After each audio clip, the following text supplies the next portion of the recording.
Getting loose on the field. It is the one and only Josh Allen. Big game for the Buffalo Bills today against the Baltimore Ravens. Matchup of early season MVP candidates between Allen and Lamar Jackson. And look, if you can't send the Falcons to London, send London to the Falcons. Drake London. USC legend. That's right, USC legend. The 5-0 USC Trojans. Not that Drake London has anything to do with that this year, but Drake London and the Falcons. Interesting game today against the Cleveland Browns. Looking forward to checking that one out. Welcome to NFL Fantasy Game Day presented by Geico. I am Marcus Grant. He is Michael F. Florio. Week 4. Not only is Week 4 already underway with the Thursday night game, Sunday of Week 4 is already underway. We got a game going on in London right now. Yeah, it is right now as we speak. Hopefully, you woke up early enough to get Alvin Kamara out of your fantasy lineups because he's not playing. But those who are playing, it's been a fun game so far. Unless you have Mark Ingram and you've watched Latavius Murray and Taysom Hill score rushing touchdowns, that part's not so fun. We will have highlights of that game a little bit later on once it is over. Of course, you can follow us at NFL Fantasy on Twitter. You can send your questions there. We will try to get to as many of them as we can during the show. And Aaron, if you're watching, you can jump in there and answer some of the rest, too. Our guy, Aaron Tan, who is probably hovering around a computer right now, probably watching this show and monitoring the NFL Twitter feed. Let's get to some early game injuries to monitor. For the most part, we kind of have a good idea of what guys are playing and which guys are not. Zach Wilson is active, expected to make his first start of the season today. Cordero Patterson is active with a knee issue. Zay Jones, DJ Chark, both inactive. The Lions down a couple of wide receivers today with Amon-Ra St. Brown also out. Gabe Davis, Dawson Knox, both active in that big game for the Bills. Dalton Schultz is back and active after suffering a knee injury. Now let's look at some of the late game injuries to monitor. Christian McCaffrey questionable with a thigh injury. The hope was he would be good to go. The Buccaneers getting a trio of wide receivers back, at least they're expecting to have them back. Mike Evans back off suspension, but injury-wise, Chris Godwin, Julio Jones, Russell Gage all expected to play. Marquise Brown expected to play. Rondale Moore looking to make his first appearance of the season after a hamstring injury. And Marquez Valdez-Scantling also expected to play. You saw the Buccaneers getting some wide receiver help back after really not having anybody last week. They got a big game against the Kansas City Chiefs today, and our own Cam Wolf is there on the scene. Cam, what's the latest? The Bucs are expecting good news with receivers Chris Godwin and Julio Jones expected to play. That means Tom Brady would have his full wide receiver crew for the first time since week 1. That's a much-needed addition for an offense that scored just 3 touchdowns in 3 games. Evans said 3 touchdowns in 3 games? We should be scoring that in a single quarter. One other thing to note today, Bucs coaches have talked about getting the other running backs behind Leonard Fournette a little bit more touches as they try to spread the backfield out a little bit more. And on the other side of the ball, Bucs outside linebacker Shaquille Barrett said this could be a coming out party for their edge rushers against the Chiefs. A little bit of a statement quote, but we all remember what happened in Super Bowl 55 when that Bucs defense took over Patrick Mahomes, hitting him and intercepting him quite a bit. We'll see what happens tonight in the rematch. Thank you, Cam. I don't love that talk about Leonard Fournette not getting as many touches. I'm going to say that stood out to me. I was going to say, no offense, Cam Wolf. I'm sure they're telling you that. Until it happens, I don't know. I don't know if I'll ever believe it. Don't know if I can believe it. League winner Lenny has been dominating the opportunities in the backfield. We will see what happens with that Bucs-Chiefs game tonight. Elsewhere, the NFL family has come together to support Hurricane Ian recovery efforts in Florida. NFL.com/auction to bid on authentic and game-worn items to support the American Red Cross's Hurricane Ian relief efforts. You can also visit redcross.org/NFL or text the word Ian to 90999 to make a $10 donation and help those in need. All right, it's time for the Waiver Wire presented by KFC. We are talking about those guys that are maybe out there in a whole lot of leagues, or you could maybe pick up maybe last minute on Sunday morning and have them plug them in. Some of the top Waiver Wire targets from the week: Trevor Lawrence, Jamal Williams, Khalil Herbert with David Montgomery out. Romeo Doubs looks like the #1 wide receiver there in Green Bay. Michael Gallup expected to be back in action for the Cowboys this week. Mac Hollins, who's been red hot. Greg Dortch, who's been my favorite sleeper to start the season. And Tyler Conklin, who very quietly is a top 5 tight end to start the year. So, Florio, either from those guys on that list or maybe somebody else, who's your Waiver Wire hero? bro. I'm going to go off menu here, and I was planning on talking about a Jones from Jacksonville coming into this game, but it has to be a different one because Zay Jones was ruled out. So I think Marvin Jones Jr. is in play today for the Jaguars. He has consistently been getting at least 5 targets every game this season, and with Zay Jones out, he's been getting around 9 targets in 2 of the 3 games at least. So I think that just opens up more work for Marvin Jones in a matchup where I think the defense is going to pay a ton of attention to Christian Kirk. It's going to be interesting, too, because the weather may be a little bit wonky there in Philadelphia, so we'll see how that impacts it, but Marvin Jones should get a ton of targets. You saw Jamal Williams on that list, and I've been advocating to pick up Jamal Williams for a few weeks now. If you listen, congratulations. If not, you may be out of luck, but this is going to be a big opportunity for him here. No DeAndre Swift as he's dealing with a shoulder injury. No Amon-Ra St. Brown. No DJ Chark. This really could be the Jamal Williams show. It wouldn't be surprised if he gets somewhere in the neighborhood of 30 touches in this ball game. The Seahawks defense giving up a whole lot of yards. The Lions, through the first few weeks, have been the highest scoring team in the NFL, which is not a phrase that I thought I would be saying at any point this season, but this looks like very much Jamal Williams' season. So if you got him, absolutely you're plugging him in your lineup. I know some folks had him as top 10. I think you had him just outside the top 10. I changed this morning. I budged. I moved him inside the top 10, so we're all on board, I guess. It is Jamal Williams' season. Jamal, I would just ask that we keep the celebrations a little more. How about less likely to get you an envelope in your locker during the week? How about we just say it like that? All right, it's time for 15 for 15, presented by Geico. Let's look at some must-start QBs for the week. Florio, who you got? I think Patrick Mahomes and Tom Brady are both in play in what could be a very exciting Sunday night football game. Kyler Murray, because of what he gives you with his legs, is always a starting option. And Derek Carr has really been consistent the last couple of weeks. I would play him against Denver. I'd also play Russell Wilson on the other side of that ball. And I know if you drafted Russell Wilson, you might be like, why? What has he done that I can trust him right now? That's why. I drafted why. One, it's a great matchup. The Raiders, first, they only have 2 sacks all year, so Russ should have more time than he has in the last couple of games. They've also allowed the 4th most fantasy points per game to quarterbacks. Plus, Aaron Rodgers in this system a couple years ago took a couple of weeks to really get going. I think Russell Wilson is much better than he's shown. He's just getting comfortable with a new system and a new team. I do have a feeling, nothing analytical, just a feeling that Russ finally gets it going this week against the Raiders. That gets us to the must-start running backs for Week 4. Take a look at my 5 here. Austin Eckler, I think, is primed for a big game against a bad Texans run defense. And again, no Keenan Allen for the Chargers. Najee Harris looks like he's in a position to pick things up this week against the Jets after a sort of lackluster start to the season. Damien Pierce on the other side of that Charger game, because the Charger run defense is showing it's struggling. Rashad Penny should get plenty of touches against the Lions. But let's go closer to the top of that list and talk about Javonte Williams. And you just heard Florio talk about what he expects from Russell Wilson. I just think the Broncos offense as a whole finally figures it out this week against a Raider defense that has had its issues all season long. Throw in the fact that Williams is second on this team in targets behind only Courtland Sutton, and the Raiders giving up a lot to a running back catching the football out of the backfield. So I do think there's going to be an opportunity for Javonte Williams to pick things up and have a big day against Las Vegas. Let's turn our attention to the wide receivers. Who are your must-starts for the week? Christian Kirk, I know I was just talking up his teammate Marvin Jones, but I think Kirk is always in play right now, even in a tough matchup. Drake London, who we saw warming up earlier, he is always in play right now as well.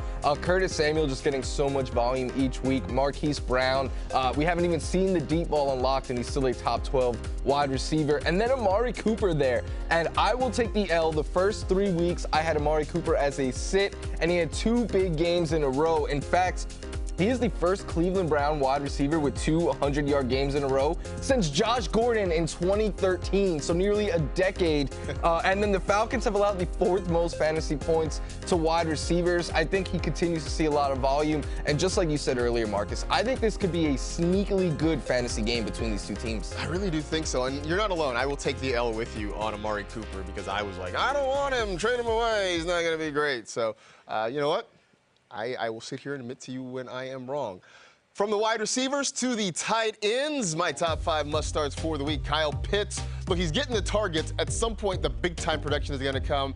And at some point, he's going to score a touchdown on American soil. It's going to happen at some point. I'm guaranteeing it. Not going to tell you when, but it will happen. Darren Waller against the Broncos. Dawson Knox in what could be a score fest against the Ravens. And T.J. Hawkinson. Again, no pass catchers, really. No wide receivers for the Lions. So I think T.J. Hawkinson gets some work. Let's go to the top of that list. Let's go David Njoku. We just sat and talked about Amari Cooper and what he could do against the Falcons. This has been a very narrowly funneled passing game. You look at the target share, and it's pretty much Amari Cooper and David Njoku. And this is a guy that, from a talent profile standpoint, we knew had the ability to break out. It just has never happened in practice with the Browns. This year, it seems to be working out. Jacoby Brissett is looking for him regularly. And again, a game where the Falcons have been scoring points, and especially with the Browns having some guys banged up on the defensive side of the football, they could have to score to try to stay in this game against Atlanta, and David Njoku is going to be a big part of that. Let's get to some of your social questions. Of course, you can always tweet us at NFL Fantasy. And so let's dive in and see what we got, what we can try to help you with this morning. Damien Harris against the Packers or Rashad Penny against the Lions at flex in a full PPR. What say you, Florio? I'm going to go with Rashad Penny there. He's been getting more work the last couple of weeks. The Lions have been ran all over this season and last season. And Damien Harris continues to lose snaps and touches to Ramondre Stevenson. Yeah, the Seahawks playing more up-tempo means more snaps, more opportunities for Rashad Penny. Which three do I start? Cortland Sutton, Mike Williams, Hollywood Brown, or Amari Cooper? It's a brag. Ooh. That is a humble brag. Just I get it. You're deep at wide receiver. You know what? Of that group, I probably would sit Mike Williams. I'd start Sutton, I'd start Hollywood, and I'd start Amari Cooper. I just feel like with no Keenan Allen, it gets a little bit easier to try to take Mike Williams away and force Justin Herbert to beat you with some of the other weapons in that offense. Back to you, Mike. Chris Godwin or Treylon Burks? I do have Higbee as a late option if I wait for the Godwin decision, or do I just go with Burks? I would actually take the risk there and go with Chris Godwin because we're talking about two receivers who are right now unestablished. I know Burks is getting some hype, but until we see him really more heavily involved, right now Robert Woods is the one that has been ascending and getting more and more targets. So I would take the upside shot on Chris Godwin, especially since you have the pivot to Higbee on Monday night if you need. I absolutely agree with that, especially because if you're comparing quarterbacks, I think the Brady versus Tannehill decision is a pretty easy one to make. Rashad Bateman or Josh Reynolds at a PPR? Bateman all day. And I know, look, this is the thing that we do, right? The receivers for a certain team get hurt, and we just keep going down the depth chart. And, I mean, I guess maybe in DFS you kind of do that, but in redraft, you don't have to. There are 31 other teams that you can go and pick a wide receiver from. You don't have to go with Josh Reynolds or Rashad Bateman all day for me. Ezekiel Elliott and his hair getting loose for the Dallas Cowboys. Zeke's been playing pretty well. Had that good game on Monday night against the Giants. We'll see if he can keep it going. Of course, he and Tony Pollard splitting work in that backfield. But Cowboys starting to get healthier offensively. And Zach Wilson getting ready to make his season debut for the Jets. Jets. We'll see what this means for some of the pass catchers around him. Plus, next on NFL Fantasy Game Day presented by Geico, we're going to look at some guys and ask, is he for real? Like for real? FR? That's how the kids say it on Twitter. That's what I've been told, at least.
Back on NFL Fantasy Game Day, presented by Geico. Cooper Rush.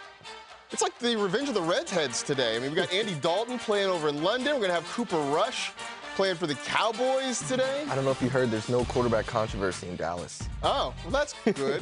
I mean, look, apparently Dak may be coming back next week. Who knows? Stephon Diggs showing some love there in Baltimore. Is that Torrey Smith? Like hugging it out there on the sideline. Former Ravens star Torrey Smith going and hanging out with Steph. Both Maryland guys, if I have it right. They're both, that's the connection. That's the connection. Both guys that played at the University of Maryland. Welcome back to NFL Fantasy Game Day, presented by Geico. I'm Marcus Grant alongside Michael F. Florin. Of course, you can keep sending us your questions on Twitter.com at NFL Fantasy. You can also check out our poll on Twitter that we put up. Which rookie wide receiver will finish with the best fantasy season? Garrett Wilson, Romeo Doubs, Chris Olave, who has a touchdown today for the Saints, and Drake London. I think there are two guys. I'm guessing there's going to be two guys that kind of rush out ahead of the pack on this one. That's my thought. I think so.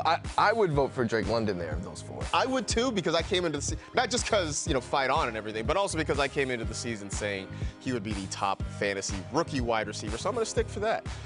Time to play another round of Is He For Real? We're early in the season, but there are already guys who look like they are on pace for a breakout campaign. So we're going to go through a few of these, and we're going to decide whether or not this player is for real or not. So, who do we start with? Let's go with Garrett Wilson. He of the big week last week for the New York Jetropolitans, but now he's got a new quarterback in Zach Wilson.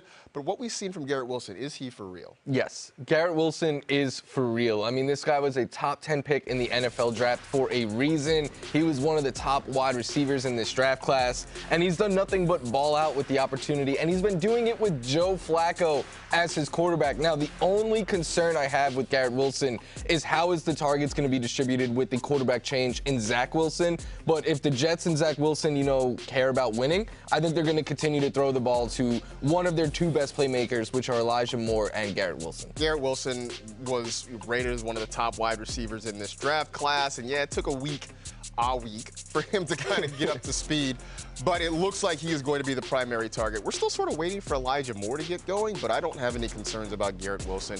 And even if maybe this week is not great, because I've advocated taking a wait and see on Jets with Zach Wilson back, over the long term, it's going to be just fine for Garrett Wilson, so I believe he is for real.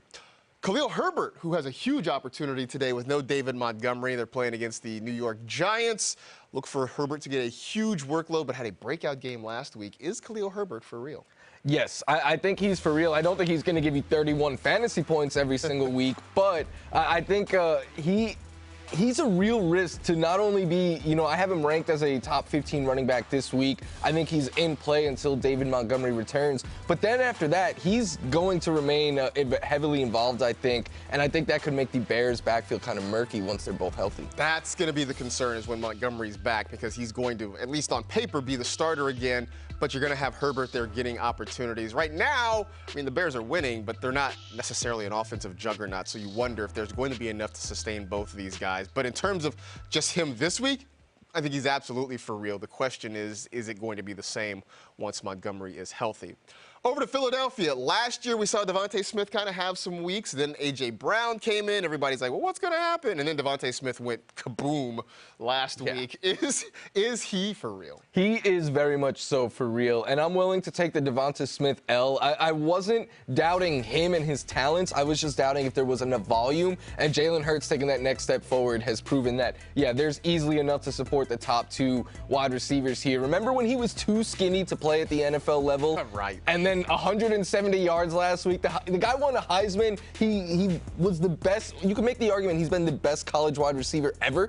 I think that he's very much so for real.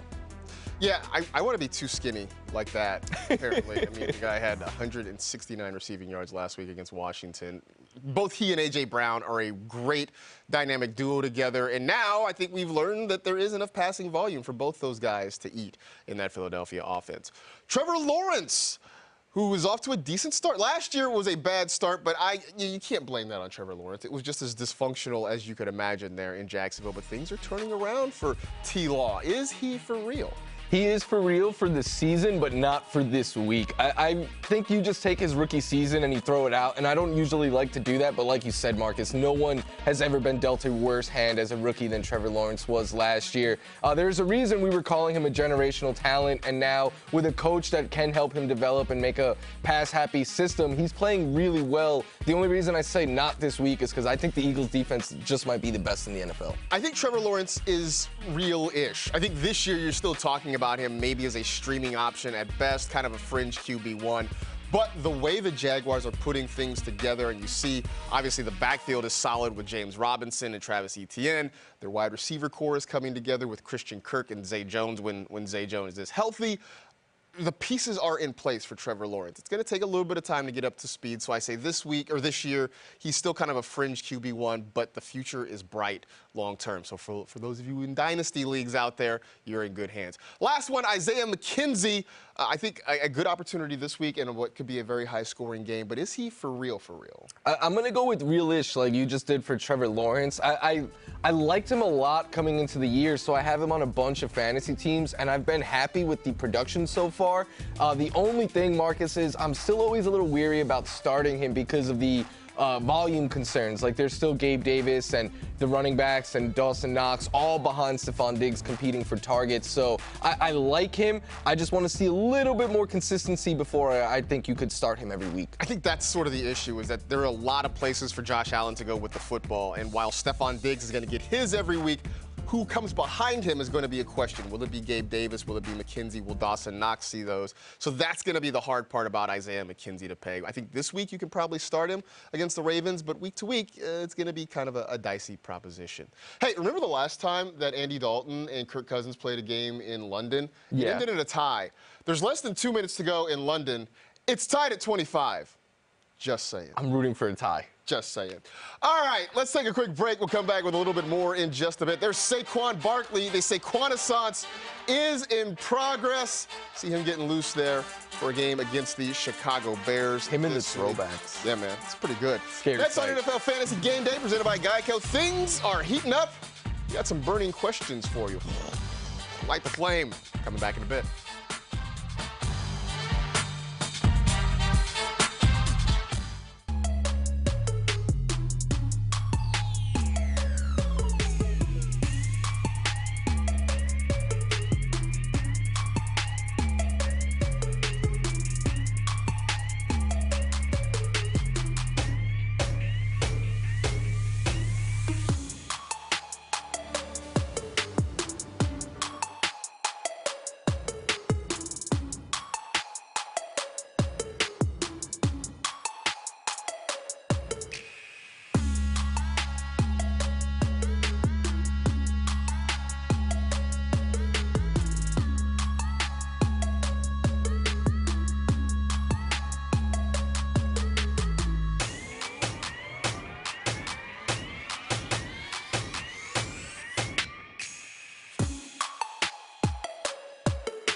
Carson Wentz. Ooh, they're wearing all black.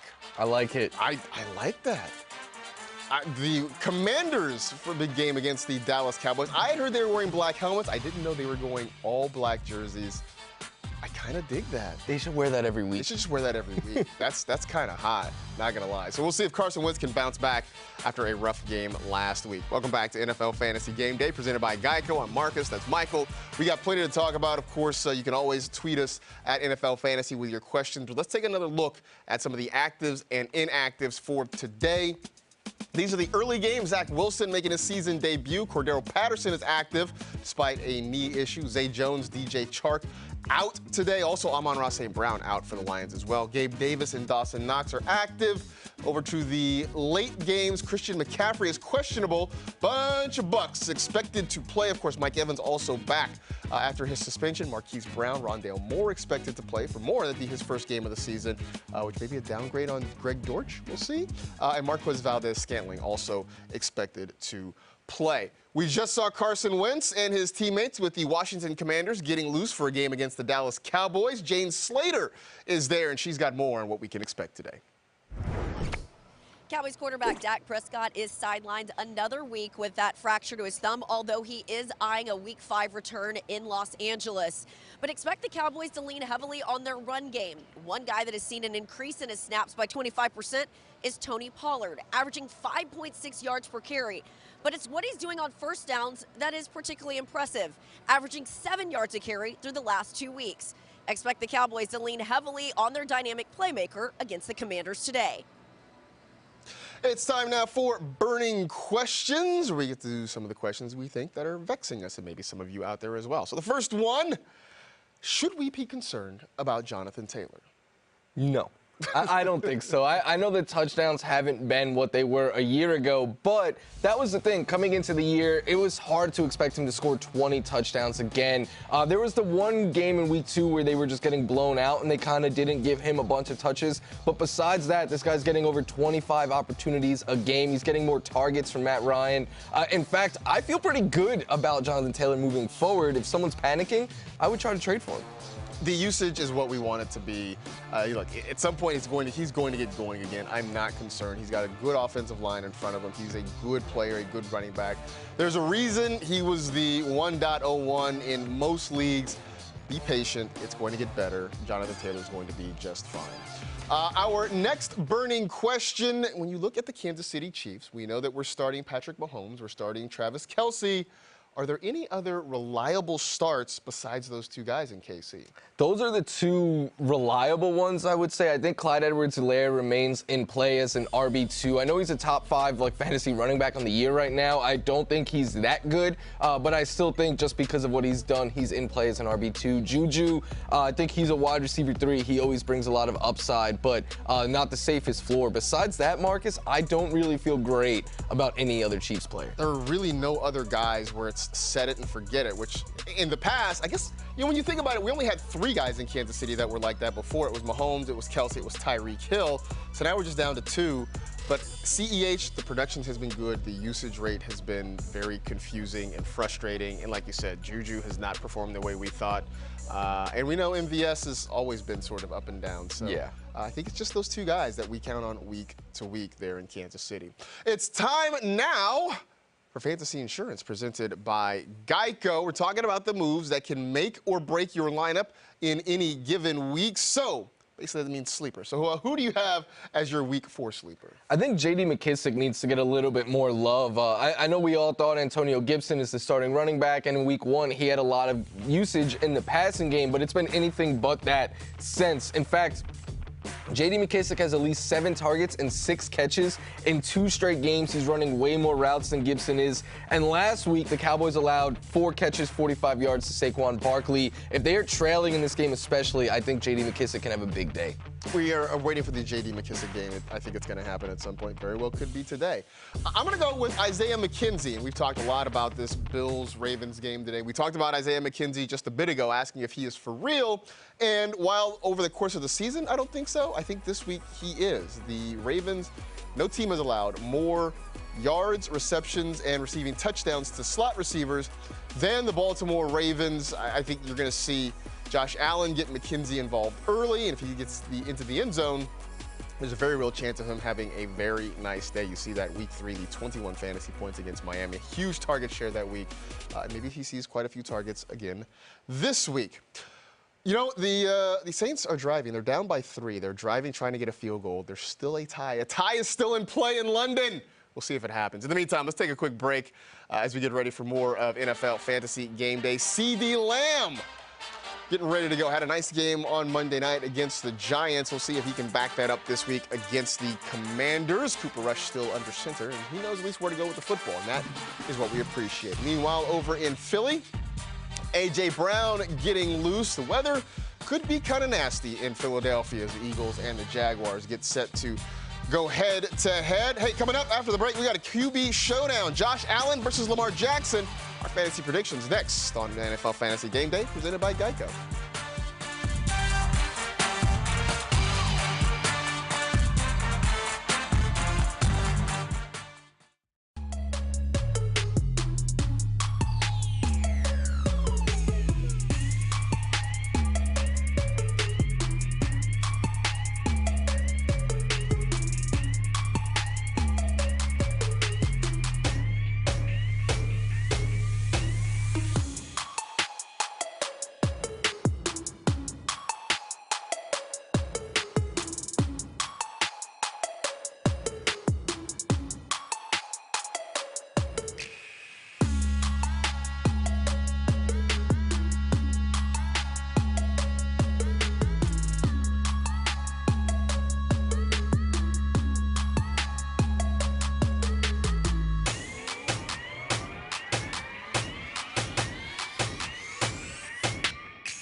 Oh, the Falcons getting ready for a big one against the Cleveland Browns.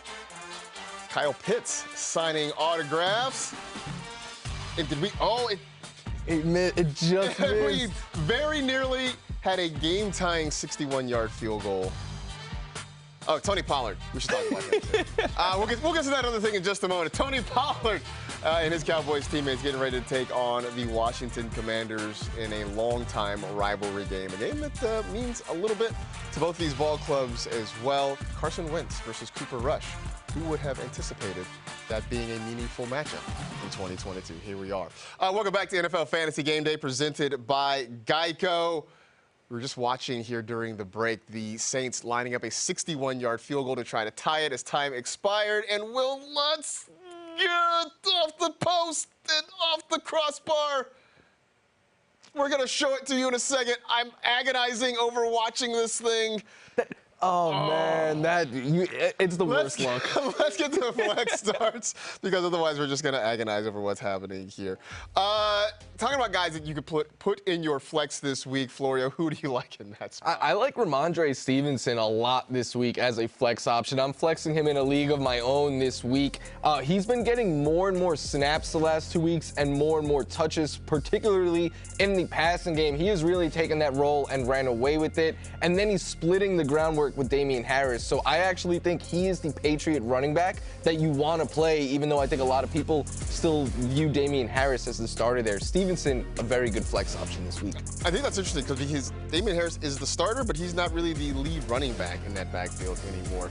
For me, I'm going with another running back, and this one is Rashad Penny for the Seattle Seahawks. And I know he's been sort of meh to start the season up there in Seattle, but this feels like a really good opportunity for him against the Detroit Lions. We know that Pete Carroll still wants to establish the run, even if he's letting Gino cook. I expect this to be a fairly high-scoring game between these two ball clubs, but neither one stops the run particularly well. And we know that he's dominating the snaps, so I like Rashad Penny this week. Going back to our Twitter poll, we asked the question earlier today, which rookie wide receiver will finish with the best fantasy season? And Chris Olave is the winner. This feels like recency bias to me. Yeah, he's been playing really well, and he scored a touchdown like as the poll was running, so that might have influenced it a little bit. This very much feels like recency bias. I'm surprised. I really thought it was going to be a battle between Drake London and Garrett Wilson, but it's the other Ohio State wide receiver that gets the love, Chris Olave. Let's take you to what happened in that game between the Minnesota Vikings and the New Orleans Saints. First quarter action, Andy Dalton back to throw and fires a strike for a touchdown. That's to Chris Olave, and that would eventually tie the ball game at 7. Then third quarter action with the Vikings up 16-7. It's Latavius Murray who powers into the end zone, much to the chagrin of anybody who started Mark Ingram in this one. But Latavius Murray just called up from the practice squad. He is in the end zone now in the fourth quarter, the bane of our fantasy existence. Taysom Hill on the Wildcat takes it in. That closes the gap. In fact, that gets the Saints back ahead. It's the Vikings on a little end around to Justin Jefferson. He's back into the end zone. Jefferson. There it is. There it is, doing the gritty and bouncing back after back-to-back poor weeks. He has a big one in this one for the Vikings. And then Minnesota, with the game tied, under 30 seconds left to go, banging through a 47-yard field goal to go up 28-25. Then from 61 yards out with 2 seconds left, Will Lutz. It's got the distance and doink. Yeah! No good. And the Vikings hang on for a 28-25 win. It's time for Who Scores, presented by DraftKings Sportsbook. Later on today, we've got the Buffalo Bills and the Baltimore Ravens, a pair of quarterbacks who were very much in the conversation early on for MVP of the NFL. So we're going to project what we think is going to happen with them. Let's start with Lamar Jackson. DraftKings has him projected for 232.5 passing yards. So, Florio, where are you putting him today? Yeah, DraftKings might have him for that. We're starting at 250 here. So I'm going to give him for 275 passing yards in that range. And then we're going to give him 3 passing touchdowns because I think this is going to be an absolute shootout of a game. And then Lamar is an MVP candidate and the top scoring fantasy quarterback for a reason because of everything he can give you with his legs. So we're going to predict him for just under 30 fantasy points. I think this is a monster game. That's a slacker day for him. I mean, he's been at like 39 and 42 the last couple of weeks, so 29 is sort of like a ho-hum kind of day for Lamar Jackson, but he's been amazing so far this year, and you're right. I think this might be the highest scoring game of the week. Yeah. On the other side, we got Josh Allen, your guy, of course. DraftKings projects him to have 287.5 passing yards. So with Josh Allen, where are we going? Yeah, we're also going up on that. We're going to give him just over that number, about 290 passing yards. I also think, because this is going to be such a high-scoring game, I also think Josh Allen throws 3 touchdowns in this one. And I gave Lamar Jackson 29 points, and I have only Josh Allen ranked ahead of him this week, so we're going to give him 29.5. Okay. I think, though, that this is going to be the game of the week fantasy-wise. These are 2 MVP quarterbacks going at it. They're the top 2 fantasy scoring quarterbacks this season right now. I think this game lives up to expectations, Marcus. It's going to be a whole lot of fun with 2 offenses that can put up points in a hurry. Get in on the hottest sports action for your shot at cold, hard cash with DraftKings Sportsbook. Bet on your favorite sports all season long and gear up for football season. Right now, new customers can get a special offer when they sign up using promo code WHOSCORES. Meanwhile, we're still reliving that double doink by Will Lutz to end the game. Cooper Rush, he's not really worried about that. He's worried about the Washington Commanders. He's got Michael Gallup back. He's got CeeDee Lamb there. He's got Zeke Elliott and Tony Pollard. We'll see if we feel the rush against Washington. That was terrible. Next up on NFL Fantasy Game Day presented by Geico. It's Sunday Fun Day. Let's have some fun, everybody. Stick around.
Ezekiel Elliott. Zeke looking kind of svelte, looking a little trim right now. I feel like that's an every other season thing. I think so as well. You know, it's like one season he's like super in shape. He's still doing eating, still eating. But then some seasons it looks like he actually was eating in the off season. Like he went to Cancun, he hung out, he had a good time. Look, and I'm a dude who enjoys life, so I'm not knocking him. But sometimes he looks like he enjoyed life more than other times. 15 minutes to kick off, presented by Geico. One last look at the early game injuries to monitor. Zach Wilson is active. Cordero Patterson told us all week he was going to play. He is active. Zay Jones inactive for the Jaguars. DJ Chark inactive for the Lions. Gabe Davis, Dawson Knox expected to play for the Bills, and Dalton Schultz is back and active for the Cowboys. Cowboys getting that offense back and healthy at a very good time. Michael Gallup's back. Dalton Schultz is back. Right now, there's talk that Dak Prescott could be back next week. It's a good time for the Cowboys to get healthy. Them and the Eagles, it's going to be a fun race all year. Really should be interesting to watch as we go down the stretch. Okay, welcome back here to NFL Fantasy Game Day. I am Marcus Grant. That is Michael F. Florio. Of course, you can continue to send your questions to us at NFL Fantasy. We'll definitely try to get to some before the show is over. In fact, let's get to some right now. That's how quickly we get to them. Florio, George Kittle versus the Rams. Or David Njoku versus the Falcons. Is this your burner? Because you asked me this question before the show. I got asked this on Twitter as well this morning, and I was like, man, I have the same situation. I'm going with George Kittle because he's George Kittle, but I also have these two ranked back-to-back, and I have to make this decision in a league myself, Marcus. And yeah, like I said, like Marcus just said, I literally came in this morning and was like, hey, what do I do here? Because this is so close to me. If this makes you feel any better, we have these same sorts of questions amongst ourselves, too. So you're not alone when you ask stuff like this. But this is a really tough question to answer. Devonta Smith or Garrett Wilson? I'm going to say Smith in this one just because right now we know what we have with Jalen Hurts as quarterback. We're still trying to figure out what Zach Wilson is going to be and what he's going to mean for the Jets offense. So if you can avoid any Jets reasonably this week, I think you do it and you just take a wait and see. So that means Devonta Smith for me. Next one, Drake London or Terry McLaurin at the flex? This would have been a question. It wouldn't have been a question. I mean, coming into the year, we would have been like, go Terry. But now, for me, it's Drake London. Like, I have him ranked as a borderline wide receiver 1 this week and pretty much every week because no wide receiver is getting a higher percent of targets on their routes right now than Drake London. They're using him in the red zone. I'm waiting, Marcus. I just want to see a couple more deep shots to him because we know he can win downfield as well, and that just takes his fantasy ceiling to another level. Right now, the Falcons are a 2-man passing game. The Commanders 3, maybe 4 guys, depending on who else they work in. Josh Jacobs or Antonio Gibson? My first response is, I don't really love either of them, but I will tell you that I like Josh Jacobs, I think, a little bit more. It just feels like he has less competition for touches in the backfield, whereas you mentioned J.D. Mckissick as a thing there in Washington, and the way they're throwing the football, I don't know. I can't really get in tune with Antonio Gibson. So Josh Jacobs for me in that one. Do we have any more? Is that it? That's it. All right. It is time for Sunday Fun Day. Let's get the regular. There we go. Confetti. Shoot. We should have a confetti drop, except that I'm sure that people who work here would not like to have to sweep up confetti each and every Sunday. So I'm not trying to make more work for more people. Anyway, Sunday Fun Day as we get ready to kick off games the rest of Week 4. Who will be today's top scorer? It will be from the game that we keep saying is going to be a score fest. I don't think it'll be one of the quarterbacks, though. I'm going to go with Stefon Diggs here, Josh Allen's #1 wide receiver. He gets a ton of volume every week. They're using him downfield. He's continuing to get insane usage in the red and end zone, so you love that. I just think right now, the rest of the Bills receivers are all vying for targets, and Josh Allen spreads the ball out to everyone except for Diggs. Like, he has hard eyes when he looks at Diggs, and he's going to throw the ball his way many, many times, I think. So you didn't want to take one of the quarterbacks, so I will. I'll take Josh Allen as the top scorer today because of him spreading the football around. And I know he's not running quite as much as he has in the past, but he will still run the football when he needs to. And who knows, maybe this becomes kind of a anything you can do, I can do better sort of deal between he and Lamar Jackson, which for fantasy managers would be great if those two just decided they were going to, have a QB off or something like that. But I think between his ability to throw the football, especially against a Ravens secondary that's had its issues this week or this year, I like Josh Allen as the top scorer on Sunday. Let's get to our quarterbacks. Who is a must-start QB for you today? I think Kyler Murray remains in play as a must-start quarterback. And I know we could look at the struggles of the Cardinals right now, and it's easy to be like, Kyler needs to play better. No, that's all on Cliff Kingsbury. Kyler has been the saving grace for this Cardinals offense right now. And what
heavily targeted passing games, and so I think it's definitely going to be in play.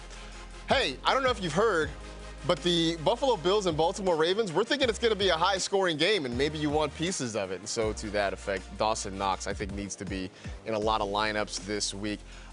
I know the target share hasn't been what we wanted, and he hasn't scored touchdowns at the rate that he did last season, so that is a little bit worrisome. But this does feel like an opportunity for Knox to get some chances, to get some targets, maybe get one in the painted area. I don't know that he's ever going to have a large target share in this offense because of, Diggs and Davis and McKinsey, and Devin Singletary is still going to catch the football as well. James Cook, I know, is a guy that Rank likes.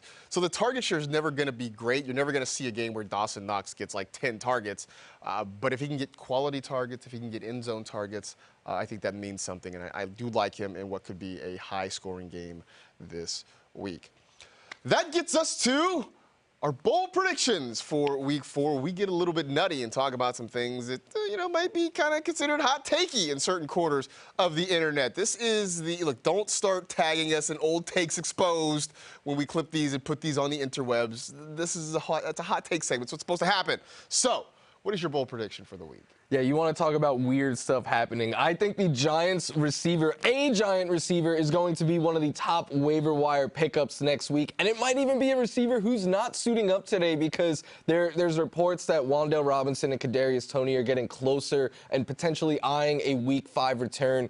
Richie James has been getting a lot of work out of the slot there. I mean, Saquon Barkley's been carrying this offense, but eventually, whether it be Galladay or Richie James or Toney Robinson, someone's going to have to step up for that Giants offense. Been saying all week, look, if Kenny Galladay can't do it today, it's never going to happen. I mean, there's nobody there. They may be pulling names out of a hat and just getting people out of the crowd. Like, come on down. But the price is right, having guys play wide receiver for them today. For me, this might be a little bit crazy.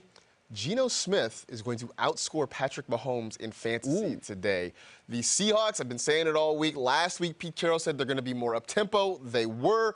Gino Smith threw the ball 44 times. I think this is going to be a back-and-forth contest between the Detroit Lions and the Seattle Seahawks. On the flip side, the Chiefs, aside from Week 1, they've been sort of a mediocre passing game to this point. And the Bucs, for all the issues they've had offensively, defensively, they have been very good all season long. This could be maybe a surprisingly low-scoring game compared to, what we expect from the Chiefs and the Buccaneers normally. So, wouldn't that be surprised if Geno Smith ends up having more fantasy points than Patrick Mahomes? Just kind of weird, right?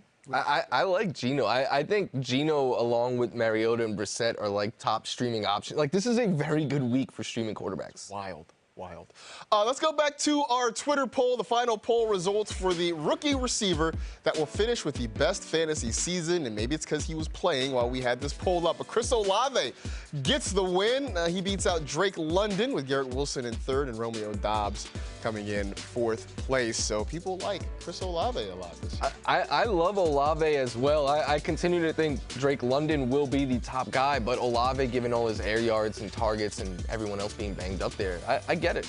Speaking of the Saints, we got the highlights, I should say, from what just happened over at Tottenham Hotspur Stadium. First quarter action, a little dump off to Alexander Mattison, who got some snaps even with Dalvin Cook in the game, and he takes it in for the first score of the game. That would put Minnesota up by a score of 7-0. That's right. Everybody loved the London-themed celebration.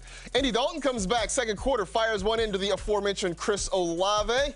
With just under 9 minutes to go in the second quarter, that would even things up at 7 apiece. Fast forward to the third quarter, Vikings up 16-7. Latavius Murray, who was just called up from the practice squad, he bowls one in from a yard away. So Latavius Murray taking points away from anybody who started Mark Ingram. You're welcome there. And then 19-14, Vikings leading early fourth quarter. And Taysom Hill, we've seen this movie before. You start a running back, and then it's Taysom Hill who ends up scoring the rushing touchdown. That puts the Saints in the lead. But Justin Jefferson bouncing back from back-to-back poor weeks. He gets a rushing touchdown here. We get to see the gritty on English soil. Then 25-25, the score, under 30 seconds left to go. 47-yard field goal attempt is good. And that puts Minnesota back up by 3. Saints have one last chance. 61 yards out for Will Lutz. It's got the distance. It's off the upright and off the crossbar and no good. Oh, heartbreak for for the Saints. Jubilation in London town for the Vikings. They hang on. And you see it does not get any closer. Does not get any close. Bounces straight up. I mean, this was like an episode of Ted Lasso. Danny Rojas with heartbreak. Will Lutz couldn't quite get it done.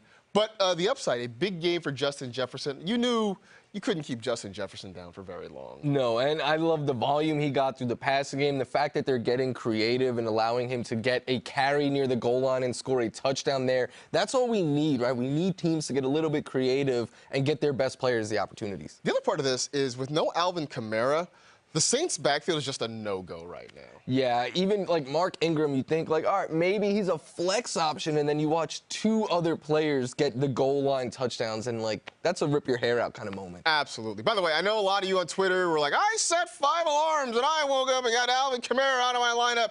I both respect and fear you. I have some concerns about you, but hey, I appreciate you guys jumping in there and being enthusiastic about it. And if you woke up late and you realized Kamara was a late scratch, you couldn't do anything about it, I feel your pain. I know our own Adam Rank tweeted about it. He got stuck with Kamara in his lineup as well.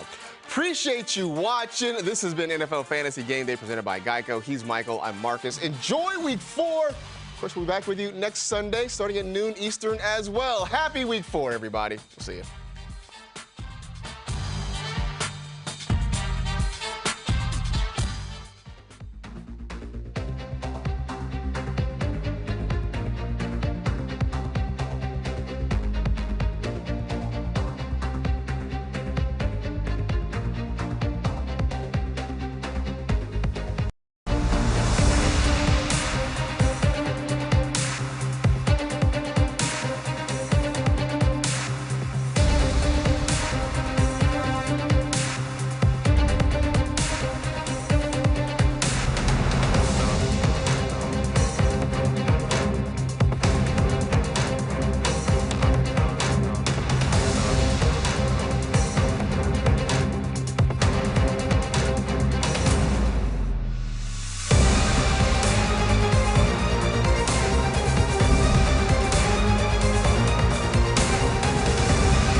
That's it. That's it.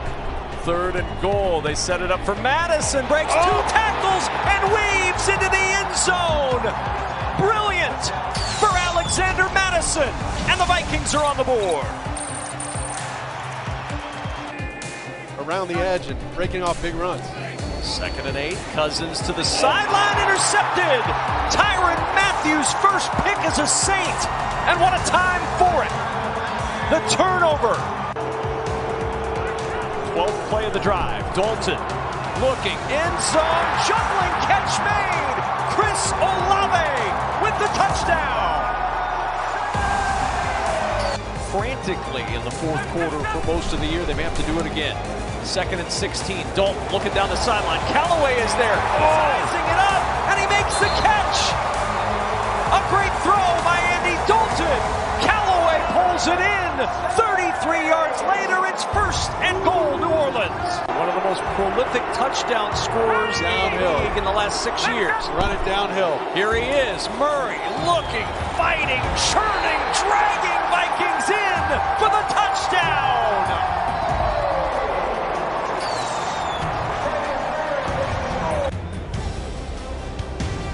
Oh, it's a fake to the air. Open, 1st down. Ryan Wright finding Jalen Naylor, his 1st career catch, and what a time for it. Hill to the right, got a block, to the end zone, touchdown. Saints take the lead. However you get down here, it doesn't matter. Jefferson on the end around, and he will walk in for the go-ahead touchdown. And he's trying to send it through to tie this game from 60 for Will Lutz.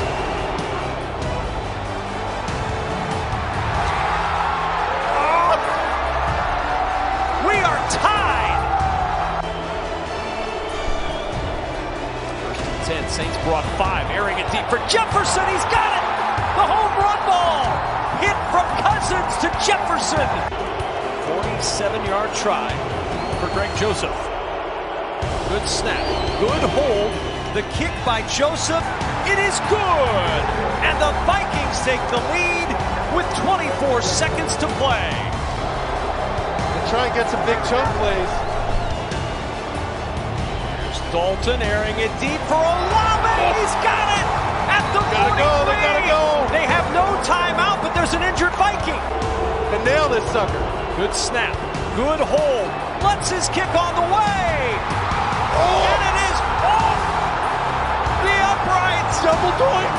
And it is over in London. Lutz pinballed it around.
here for the Ravens. Allen, protection holds up, he throws, and it's intercepted. Picked up by Humphrey. Marlon Humphrey weaving through the defense. And Humphrey trying to get to the outside and turn the corner. Humphrey knocked out of bounds. The Ravens come up huge on the opening drive. A 27-yard return.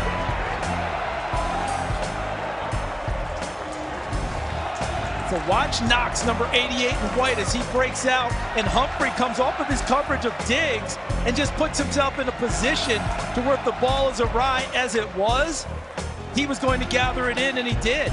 He had Stefon Diggs in coverage, saw the play in front of him, saw the ball was going to Knox when it went. For this, second and goal, Ricard again in motion. Out of the gun, shovel, up the middle, contact, and he gets in. J.K. Dobbins extending for the touchdown. Ravens on the board first.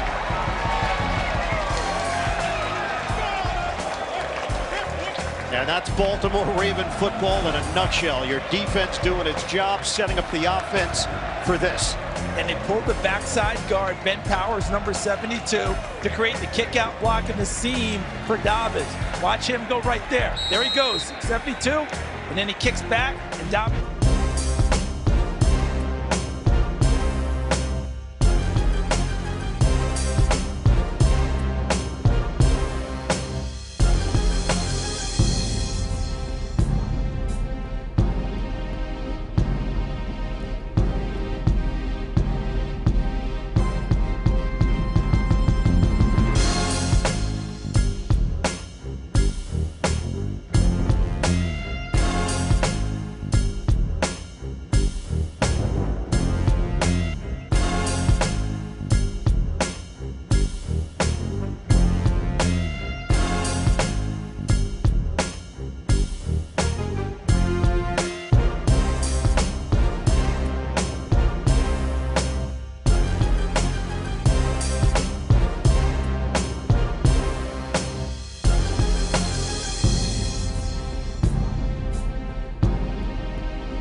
In the NFL early in the season. Herbert looks one way, throws the other into the end zone. Touchdown to the tight end, Gerald Everett. And they cash in the turnover.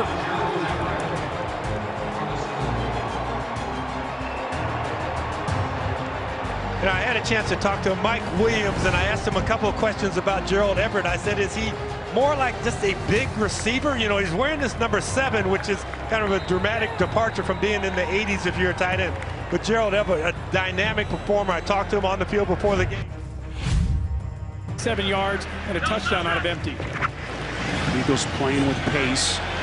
Hurts faking the handoff, the pass, bat into the air, and it's picked off.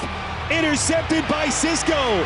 Cisco still going inside the 20. Cisco is going to score. Pick 6 for Jacksonville.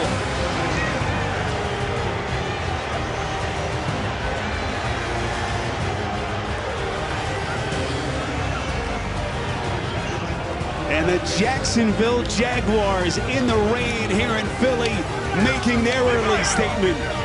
Well, I talked about the good decision-making that Hurts has done throughout the game. He's going to try to get it to Pascal, but it's late, and it's a poor decision. You see 2 defenders converge, and then Cisco is the beneficiary, and that's what this Jackman...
the other way for the end zone. Touchdown, Seahawks! It's Will Dissly, his third touchdown catch of the year.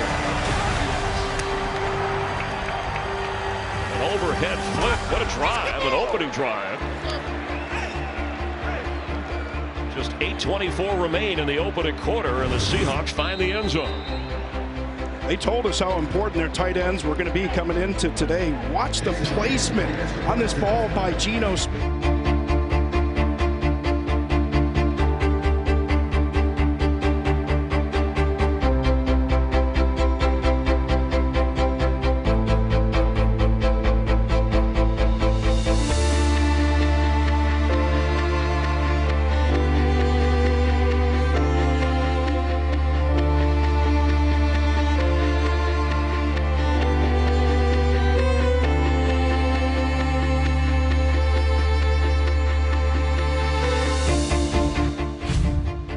Territory.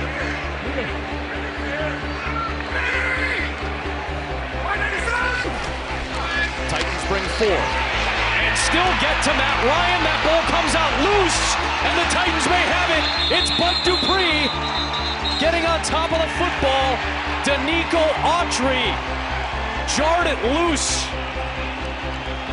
and Ryan Tannehill is going to take over with great field position. Ruling on the field is that the ball came out loose before the quarterback was down by contact, recovered by the defense. He almost went down for Matt Ryan. The ball is ruled loose and free. Watch that left knee, very close. The ball may have already come out at that point. It's quite often today. This is Derrick Henry territory. He gets the play action fake. Tannehill's got a wide open Robert Woods for a go-ahead touchdown.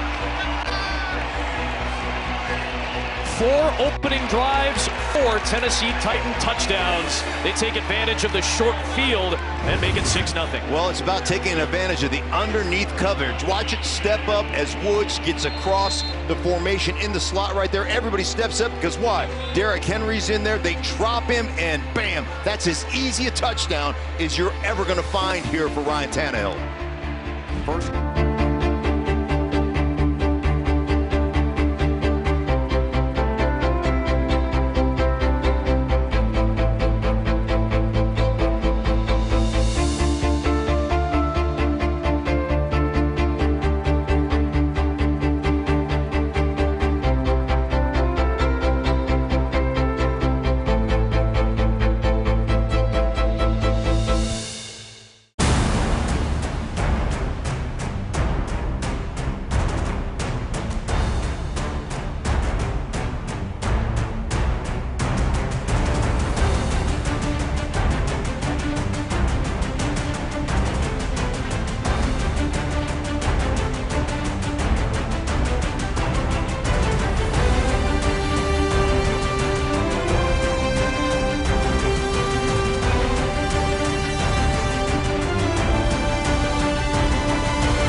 to Jamal Williams. Time for Goff for the end zone. Hockenson, touchdown Lions!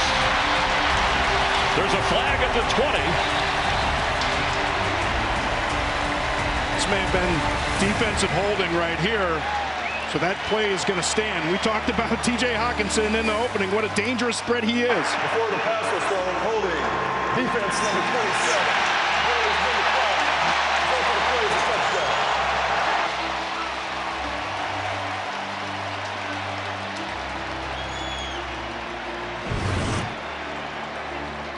You're going to see Hockenson lined up here in the slot. Get all those receivers out there, jumbled defensive players get a little bit.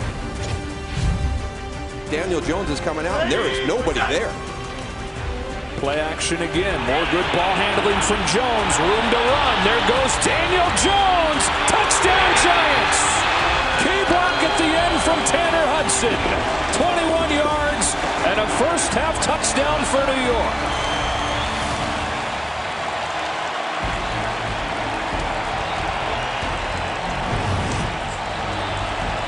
Watch Tanner Hudson right here. Really nice job on the pass route. He's got Daniel Bellinger. He gets the key block, seals that edge. You're going to convert from a receiver to a blocker. Really well done at the end of that run. Now this drive, that's how it should look.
Picks. He fumbled a couple times as well.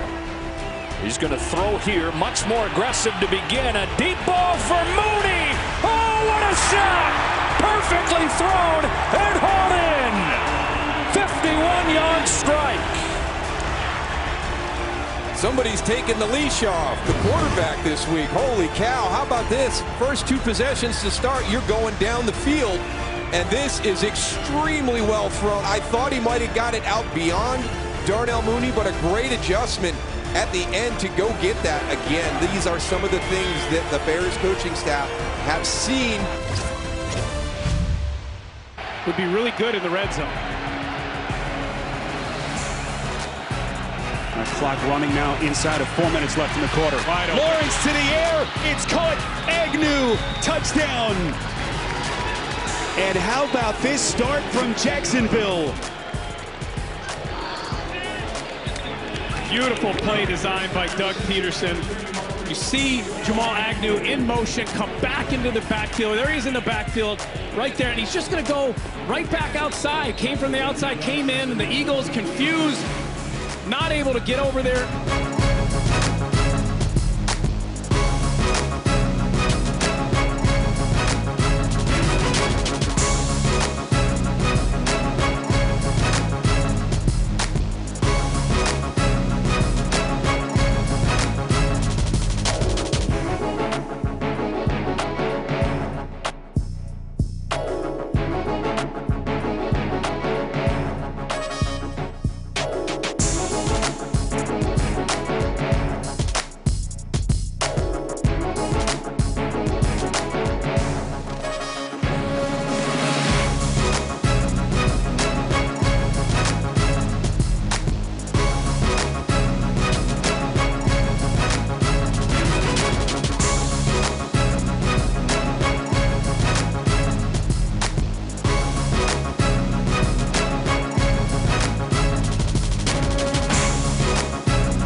talked about Antonio Bocic. Flea flicker. Brissett takes the check down with a flag down. Njoku has some room to run. Lost the football. The ball came out, and Rashaan Evans recovers it. Remember, there is a penalty down on the play. Jalen Hawkins forced the fumble, but this has to be sorted out. Yeah, well, the Cleveland Browns offensive line walking off the field. Offense, number 71. That penalty is declined. The result of the play is a fumble. So first down, Atlanta. So Njoku coughs it up, and that is just the second giveaway by the Cleveland offense this year. As we look at this, you see the hold on Jedrick Wills. And then Njoku, Jalen Hawkins got his head. Patterson reverses field. He's got the corner. Patterson to the end zone. And no signal yet. Yes! Touchdown! Cordero Patterson! What a run by Cordero Patterson. You don't always just want to put it on the running back, but this was a lot of Cordero Patterson getting done. This play is designed to go out the right side. You get a second look at it, but once he gets to the corner, him and Denzel Ward, it's just too long. He makes up two. Cute play to play. On a second and goal, Smith will keep. Big hole in the middle. Gino Smith runs it in for a Seahawks touchdown. He had a 17-yard run on their last possession to help set up the touchdown pass. This time he runs it in from 8 yards up. Those defenders playing man-to-man there, because of this play design that takes those receivers away from the middle of the field. Rodriguez, the only one back there with a chance. And Austin. After back-to-back 20-yard plays, it's Derrick Henry making a cut. Inside the 5 and in for the touchdown.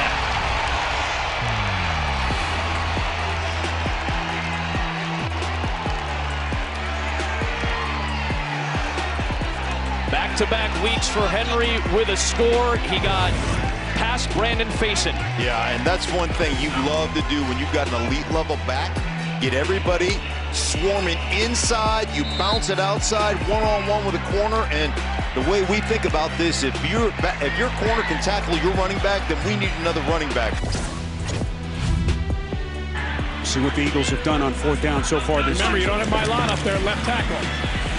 Hurts feels the push from that spot. Here they come. Hurts hit just on the release, and it's incomplete.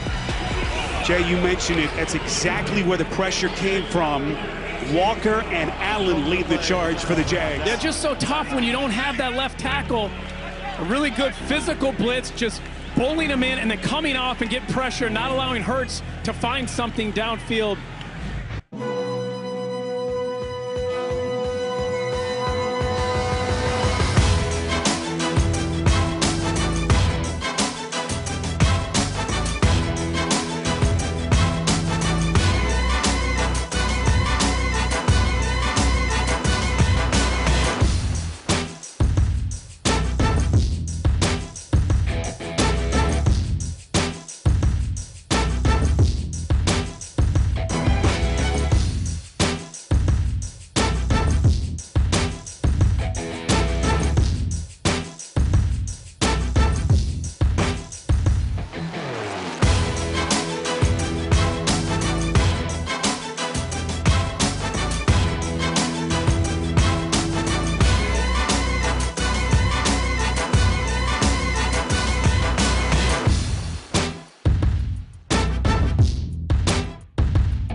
On a kick. Dobbins got a running lane. Touchdown, Baltimore. J.K. Dobbins has one through the air, and he's got one on the ground. The Ravens extend their lead here in the first. And watch it. Remember how we talked about follow 42 to the point of attack? Look who's leading on this play. And a really nice job on blocking by Mark Andrews, number 89. We know him catcher. And that becomes a little problematic as the ball may bounce off your chest. Running play, Singletary stripped to the ball, and the Ravens pounce on it. Oway getting over there defensively. Buffalo turns it over again.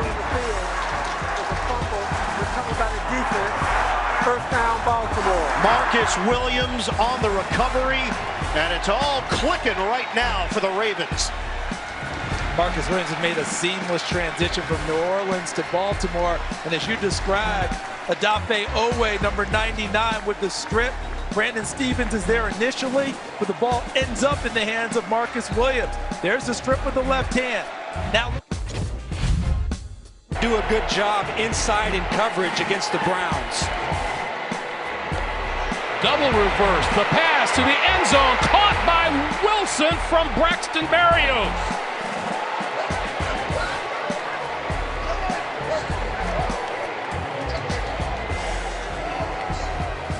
Really nicely done. This is a tough play, and only if you have great awareness up front. The end man on the line of scrimmage, Malik Reed, is the only player that can see this because everybody else is going with their reads and their...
They're going for this, and Doug Peterson, he's been aggressive already on fourth downs.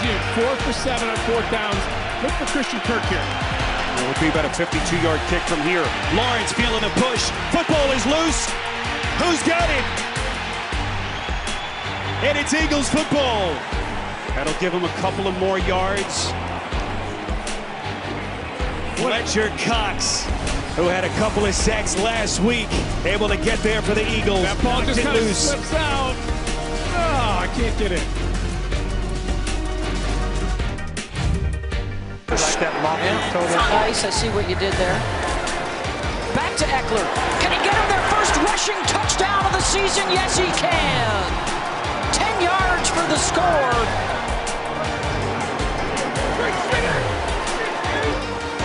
And Austin Eckler makes it 13-zip.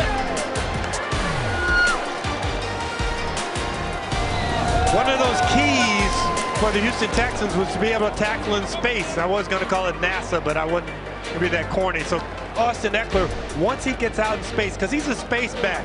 Yes, he's tough enough to run up inside the tackles, but you don't want to have him do that primarily. So with this movement and the run, he started left, made a big...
Steps up.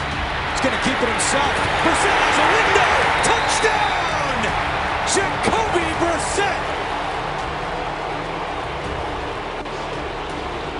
He told us in our meeting that he wasn't this read option, agile, run around quarterback, but he sure looked like one right there.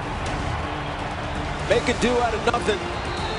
Nowhere to go with the ball again. Again, kudos to the secondary of the Atlanta Falcons, but Jacoby Brissett improvises. Little pump fake. Michael Walker gets...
big 3rd and goal here for the Eagles.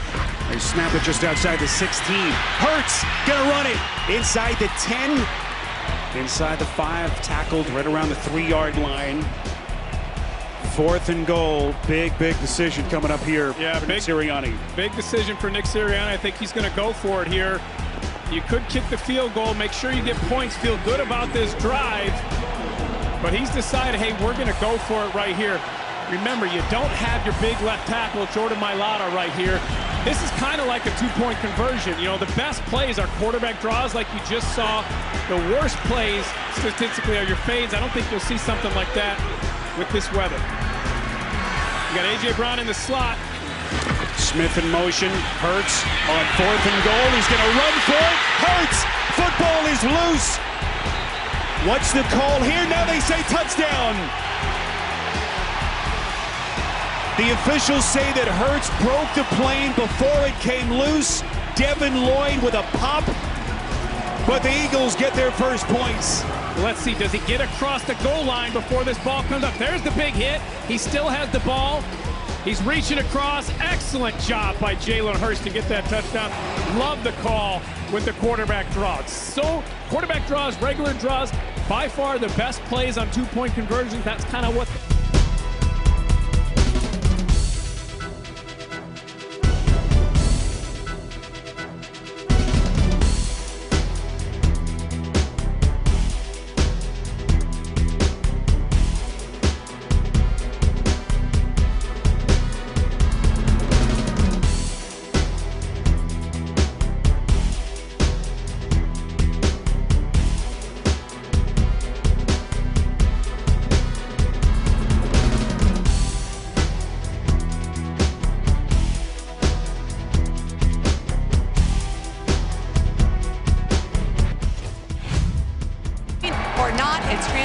Today. Yeah, they have brought life to the X's and O's, and a lot of life and a lot of green grass from Mike Williams, sprinting down the turf on the far side, and a 50-yard hookup. Catch some touchdown passes from Justin Herbert. On the draw, Eckler with a lot of space, sprinting for the pylon, and he's in for his 2nd touchdown of the day. This one from 20 yards out. And a lightning strike for the offense.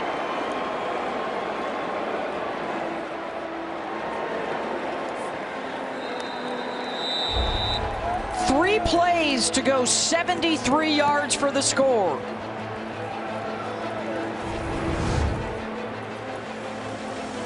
Simple draw play, and they get an aggressive charge up the field.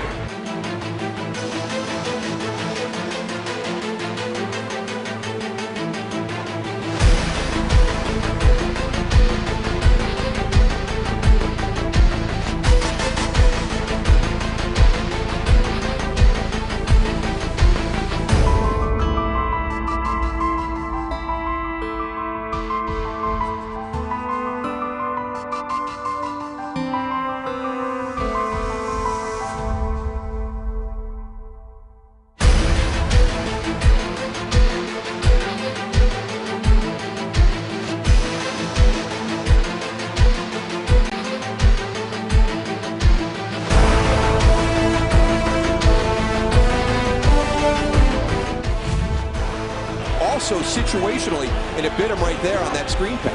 1st down and 10. Fields to throw again. Hit as he throws. Incomplete. Azeez Ojulari got the pressure off the edge. There's a flag in the defensive backfield.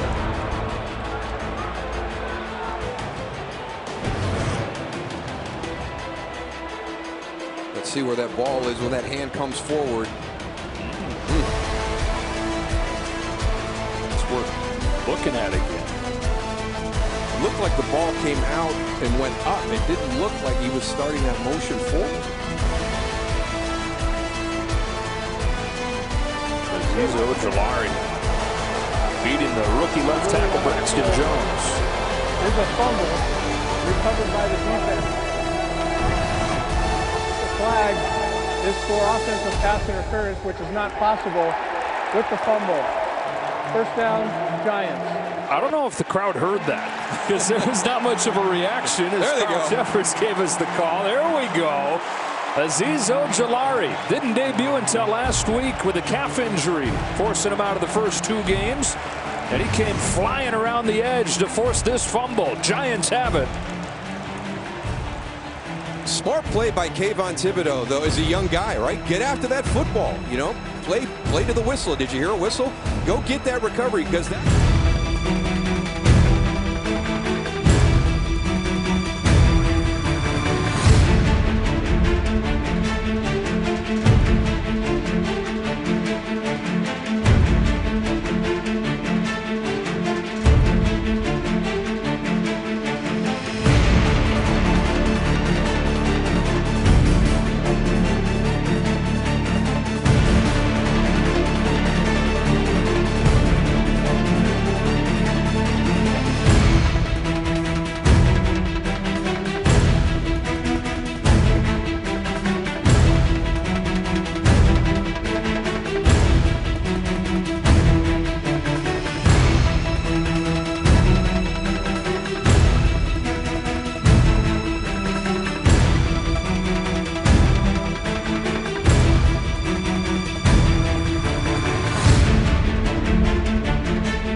Just looked like he belonged. He doesn't know if it's an Iowa thing like Marshall Yonda.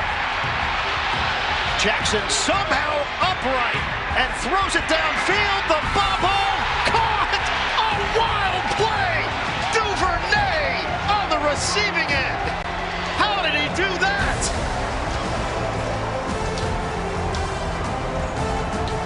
Von Miller thought he had Jackson down, and somehow this turns into 21 yards on the pass play. Miller's like, wait, what? Yeah, I mean, he had him down, and then he came back and got in his face on the throw. Andrews goes up and tries to take it away from Milano, and Duvernay gets...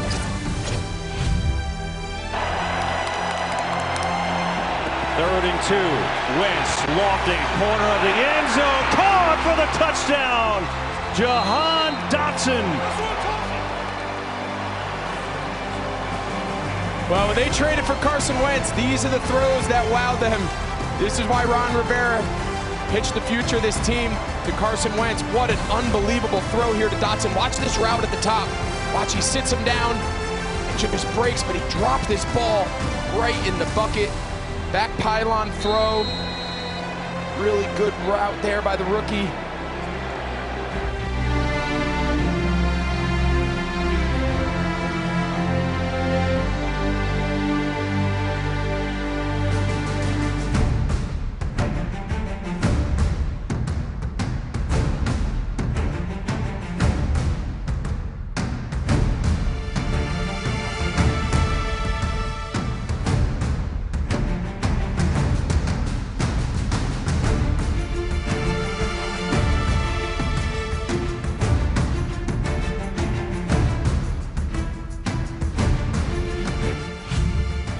In the way of Jaquan Brisker.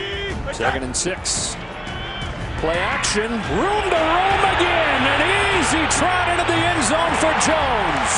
2nd rushing score of the day.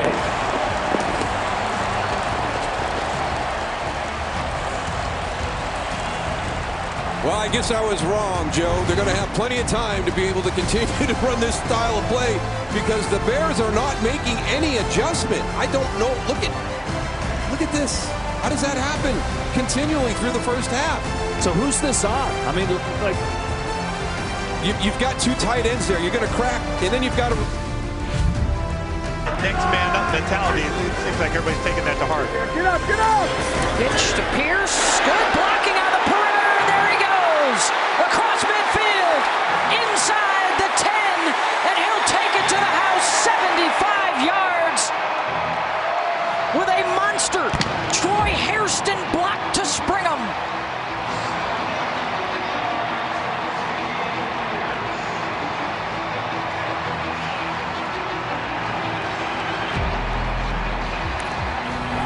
talked to Lovie Smith, are you going to do anything different? Are you doing anything different in practice? Well, he said, we're doing the things that we believe in. And if we were going to change everything, that means we didn't have enough belief to begin with. Well, I remember after the very first game of the season, he said,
their leverage against them as much as you can. It's Tannehill, collapsing pocket, awkward angle throw, but somehow he slipped it into the rookie for his first career touchdown. It's Chigo Okonkwo.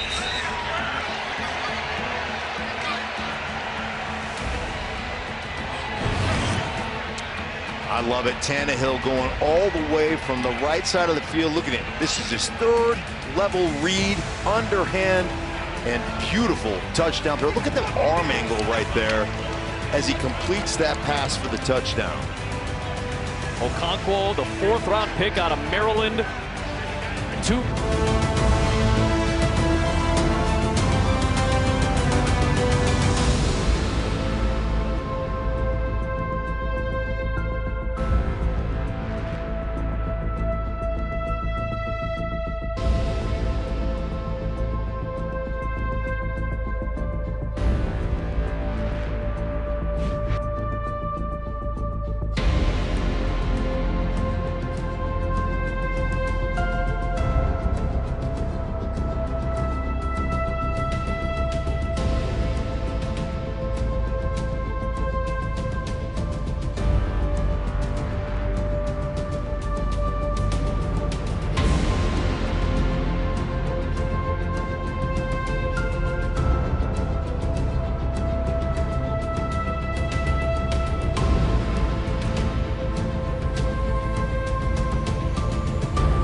from the shotgun on 2nd and 6. Sanders in, touchdown! And the Philadelphia Eagles back from 14 down with a chance to tie this game. What a great drive. Watch Kelsey pull and come out. And then you're going to see later on, you're going to see Smith getting into action. There's Kelsey, there's Smith getting a block. Everybody open holes, and Sanders, here he comes. You want your big playmaker receiver. Okay, I'll jump in. I'll put my face in there.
Metcalf, who's open. DK Metcalf trying to put a move on. And Metcalf down inside the 2-yard line. A good catch and carry. Ezekiel Elliott kept him from getting a touchdown. And it's going to be the use of hands right off the line. A pickup of 54 yards. Gino Smith wide open. Noah Fan, touchdown Seahawks. Tight ends catching nearly half the completions of Gino Smith today. His second touchdown toss. Well, the fans not real happy about that one. You're going to see a little bit of a pick action here in the slot. Noah Fant lined up here in that slot position. And you get that pick action.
Looking, throwing, end zone. It's caught by Gallup.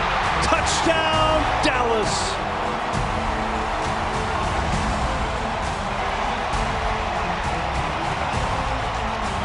Well, we mentioned how good that first catch felt on the little curl earlier in this drive, but I'll tell you what, that touchdown feels even better for Michael Gallup in his return. This is just scramble drill. He sees Cooper Rush break the pocket, and he's just going to work with his quarterback along the back end of the end zone, runs away from Cole Holcomb, the linebacker. Really impressive there.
But it's different in game speed than it is in practice.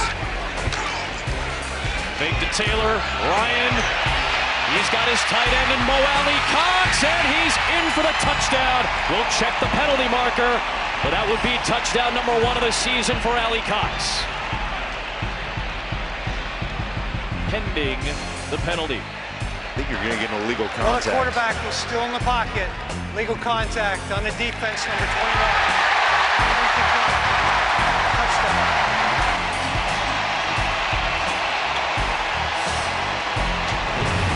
It was on McCreary. The touchdown belongs to Alley Cox. There he is right here. Mo Alley Cox. He's just going to get a little shallow cross right there. Breaks the tackle. Just simple route, simple combination. Use your big...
quarterback sneak here with Trevor Lawrence like the Eagles have done a couple of times.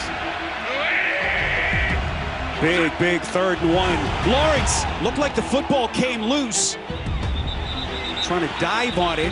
Now Sean Hockley trying to get to the bottom of the pile. And they say no official signal yet. Hassan Reddick. Room on the field is a fumble by the offense. Recovered by the defense. First down, Philadelphia. Eagles football. A disaster for Jacksonville. The 3rd fumble today. They came in, Jacksonville did, with only 1 fumble on the year. Watch quarterback-center exchange right here. It's a good snap. It just gets into Trevor's hands, and he can't corral it. And then now it's a scrap. Spiro, you don't want to be on the bottom of one of those piles when that ball's loose. Dangerous. When ball security had not been an issue for the Jags through the first 3 weeks of the season, but of course far different set of circumstances with the rain and wind. Yeah, and you think conditions has to be a huge factor. 4th and 1 for the Eagles. Hurts getting a little push and appears to have it, and he does. First down, Philadelphia. And that clock running now inside of 60 seconds. Yeah, now that Doug Peterson took 2 timeouts, really helped you. I mean, you have 3 timeouts if you're Philly. You'd like to score. Probably get back to maybe that zone read. You got A.J. Brown down here at the bottom. 2nd and goal. Gainwell waltzes in for the touchdown.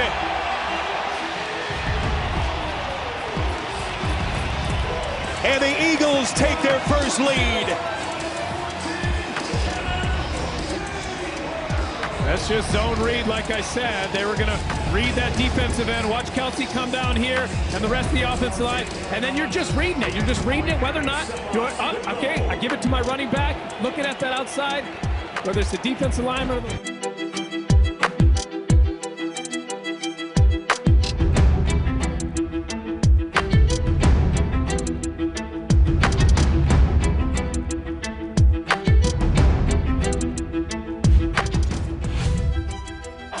Realistically, you need 23 yards or so. 1 timeout left, can go anywhere. Wentz decides to go for it all, going deep. It is intercepted. Trayvon Diggs. Guess who?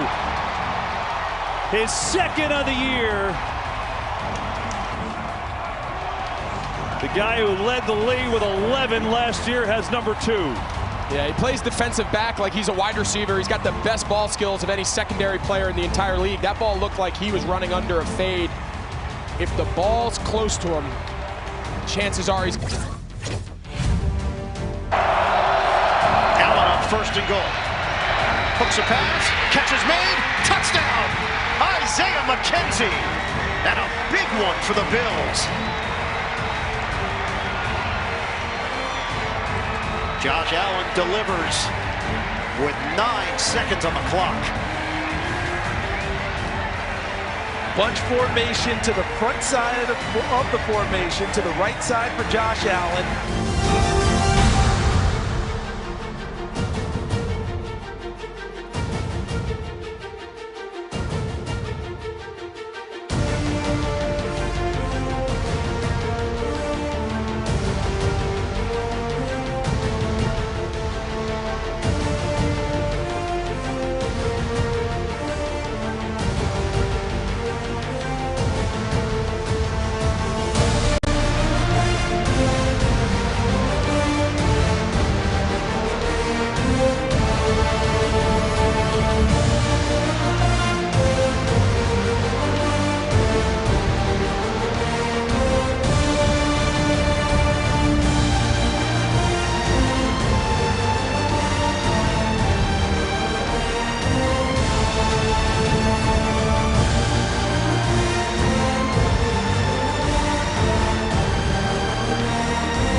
here. Wilson throwing. Man coming across the field, and he's intercepted at the 5-yard line. This is Cameron Sutton. Sutton bringing it back across the 25 and out of bounds at about the 30.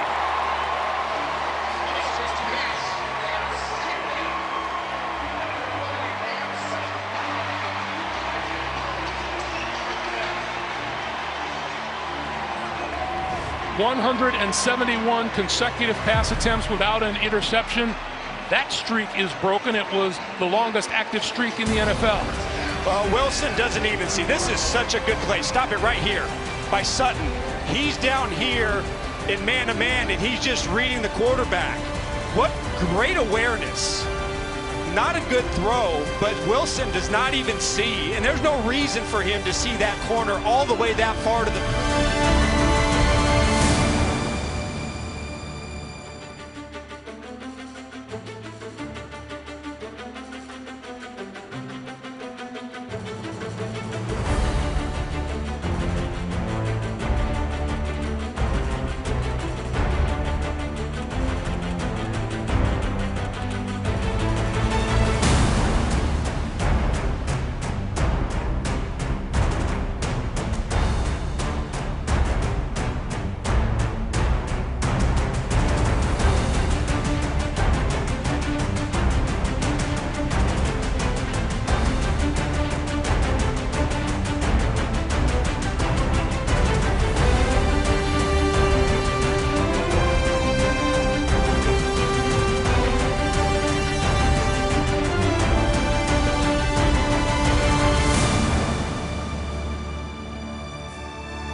Williams, and that's going to be a touchdown, Lions. Jamal Williams. He's not going to dance. Just a little. He's a little lighter in the pocket from dancing last week.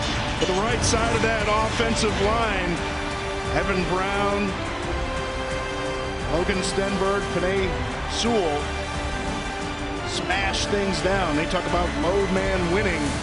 They get excellent length.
into overtime.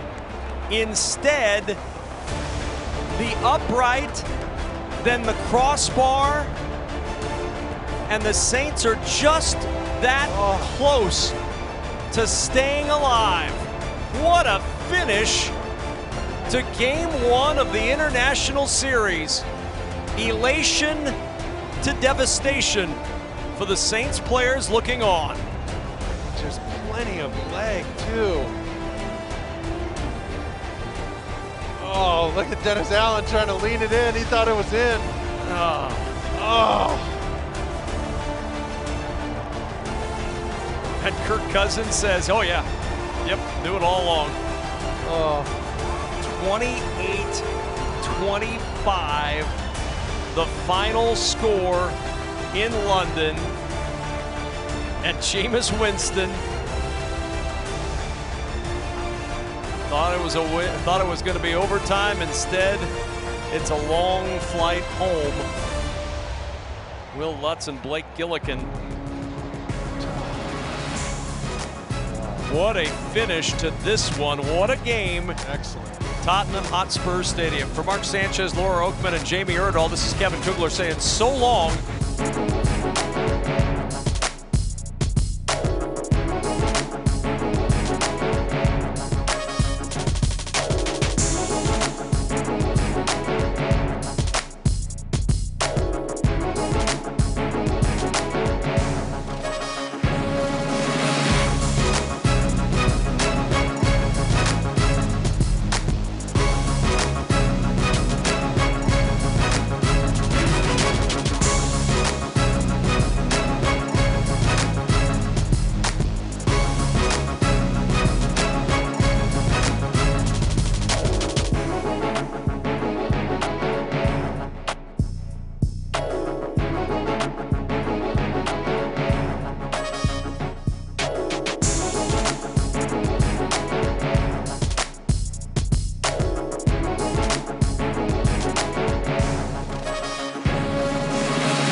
Yards and a touchdown out of empty. Eagles playing with pace. Hurts faking the handoff, the pass, bat into the air, and it's picked off. Intercepted by Cisco. Cisco still going inside the 20. Cisco is going to score. Pick 6 for Jackson. Pick 6 by Andre Cisco. Became a starter for them late last season, and boy, what a player he's turned into. 7-0 Jags on CBS.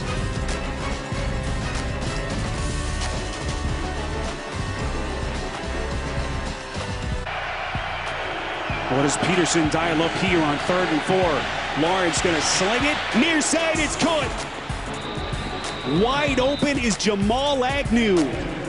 What a... Clock running now inside of 4 minutes left in the quarter. Lawrence to the air. It's caught. Agnew. Touchdown. And right now they're in a 14-point hole. Lawrence to Agnew. Ags early going here on CBS. Look for Christian Kirk here. It will be about a 52-yard kick from here. Lawrence feeling the push. Football is loose. Who's got it? And it's this week, able to get there for the Eagles. That ball just kind of slips out. Oh, I can't get it. Can't impact it as much. Hurts again, feeling the pressure. Dumps it off. This is Goddard. Goddard inside the 20. Finally forced out of bounds, just shy of the 10. Forced out by Jenkins. A.J. Brown in the slot. Smith in motion. Hurts on 4th and goal. He's going to run for it. Hurts. Football is loose. What's the call here? Now they say touchdown. And then Hurts taking on contact to get the Eagles on the board.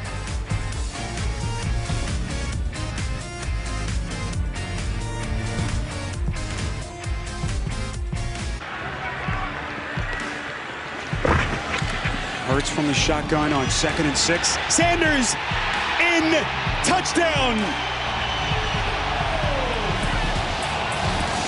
And the Philadelphia. Big 3rd and 1. Lawrence looked like the football came loose. Trying to dive on it. Now Sean Hockley trying to get to the bottom of the quarterback center exchange right here. It's a good snap. It just gets into Trevor's hands, and he can't corral it. And then now it's a scrap. Spiro, you got A.J. Brown down here at the bottom. 2nd and goal. Gainwell waltzes in for the touchdown. Just reading it, whether or not. Okay, I give it to my running back. Looking at that outside.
Jen and the Pete Carroll conversation. It was finished and physical. The defense has been physical as God Has been sharp, but this is intercepted by Tariq Woolen, and he's going to take it back inside for a Seahawk touchdown.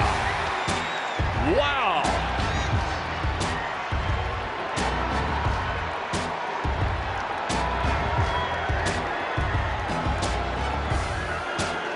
Well, Chris, you can't coach speed. Tariq Woolen, 4.26, 40 speed. He spots this one all the way from the backside of the play, accelerates, steps in front of that throw from Jared Goff, and Jared just never sees this happening.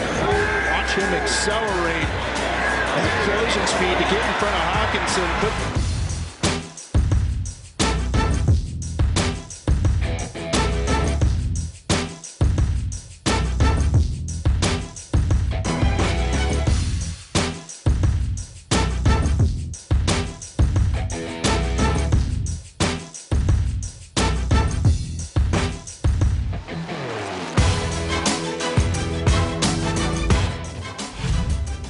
Studded. The Ravens' Lamar Jackson continues to rack up big numbers. Nickel package here for the Ravens. Allen, protection holds up, he throws, and it's intercepted. Picked up by Humphrey. Marlon Humphrey weaving through the defense. And Humphrey trying to get to the outside and turn the corner. Humphrey knocked out of bounds. And Humphrey comes off of his coverage of Diggs and just puts himself in a position to where if the ball is awry, as it was season for Baltimore. That ball looked to be second and goal. Ricard again in motion. Out of the gun, shovel, up the middle, contact, and he gets in. J.K. Dobbins extending for the touchdown. Offense for this. And they pulled the backside guard, Ben Powers, number 72, to create the kick. He is wearing uniform number 4 in his 13th year in the NFL. Allen on time, and a first down catch. Stephon Diggs. Maryland. Diggs putting together. Patrick not turning anything down. On a kick. Dobbins got a running lane. Touchdown. To 3. 1, 2, 4. R.I.P. A1 just looked like he belonged. He doesn't know if it's an Iowa thing like Marshall Yonda. Jackson somehow upright and throws it downfield. The bobble caught. Oh, throw. Andrews goes up and tries to take it away from Milano, and Duvernay Allen on first and goal. Hooks a pass, catch is made, touchdown! Isaiah McKenzie, and a big one for the Bills. Bunch formation to the front side of the formation, to the right side for Josh Allen, and essentially the third.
7.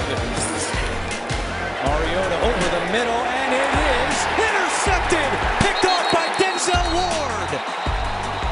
There was a fight for the football, and Denzel wins the fight. Denzel Ward reads his play perfectly. He knows that Drake London is running a dig route. He's fast enough to keep up with him. As soon as Mariota lets that ball go, see him undercutting him right there. Sticks his hands in front of him. Ran the route for the receiver. Great job by Denzel Ward.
Play action. Matt Ryan, wide open man. It's Mo Cox again. His second of the day.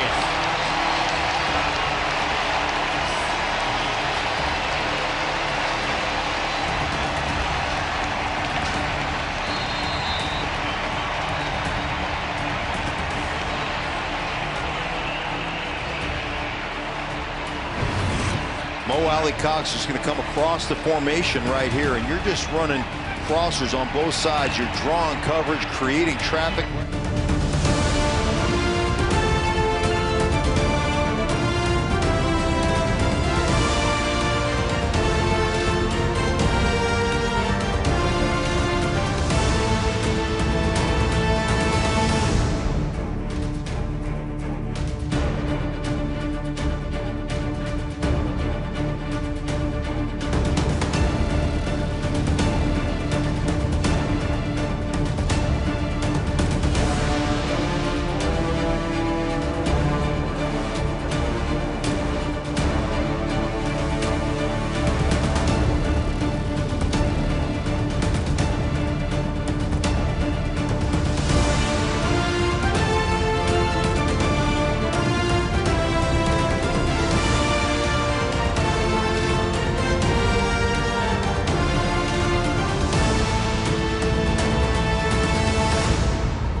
from the shotgun.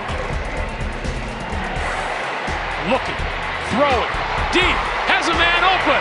It is intercepted by Jordan Whitehead.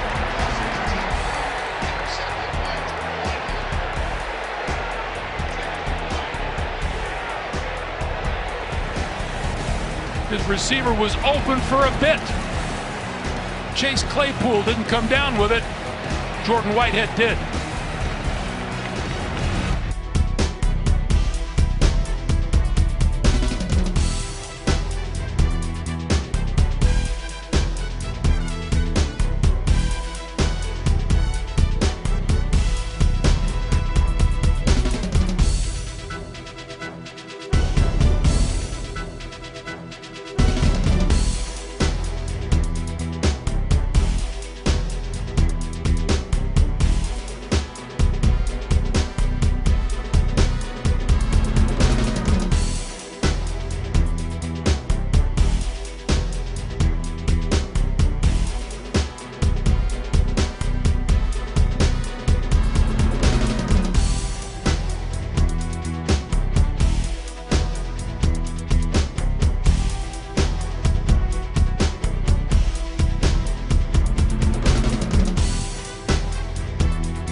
Second and 7. Here come the Eagles on the blitz. Lawrence in the face of pressure, and it is picked. James Bradbury.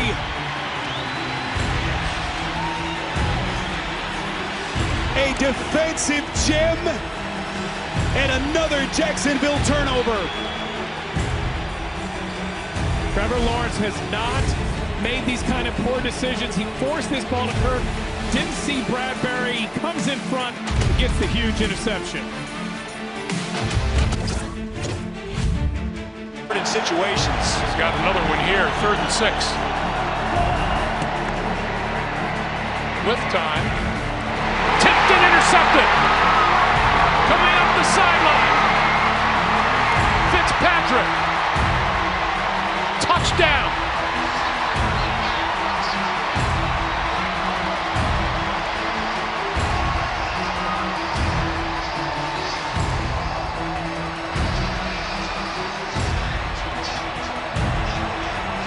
Offensive pass interference. Deep offense number 17. That penalty is declined. The result of the play is an interception by the defense and a touchdown. That penalty is on rookie Garrett Wilson. Hey, Greg, the ball just finds Fitzpatrick. Watch, this is where they call the penalty. Watch as he's playing man-to-man defense on Conklin. How he tries to get over the top. He's in traffic, but he stays with it. He stays with it, and for some reason, I don't know what it is, but the ball just finds him. Cancer survivor. Williams with a big hole. Jamal Williams, can he take it to the house? Yes, he can. Touchdown, Lions.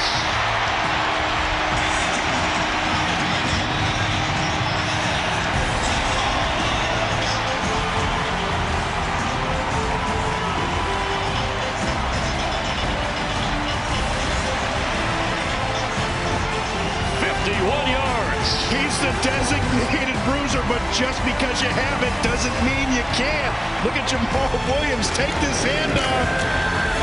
Excellent job blocking up front, but you see the stiff arm there to get into the open. Bad angle.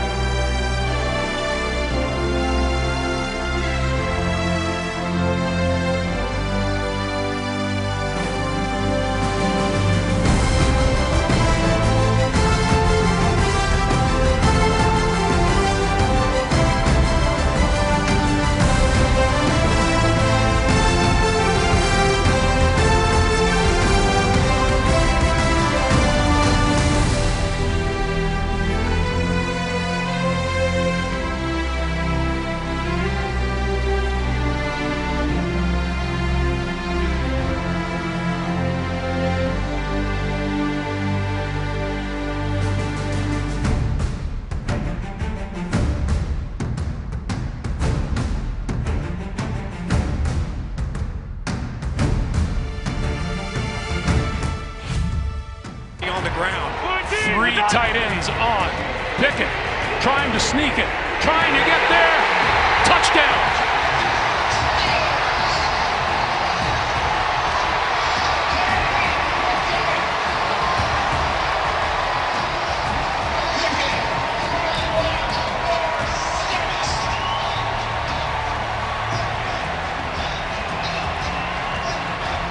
Pickett at 6'3", 220 pounds.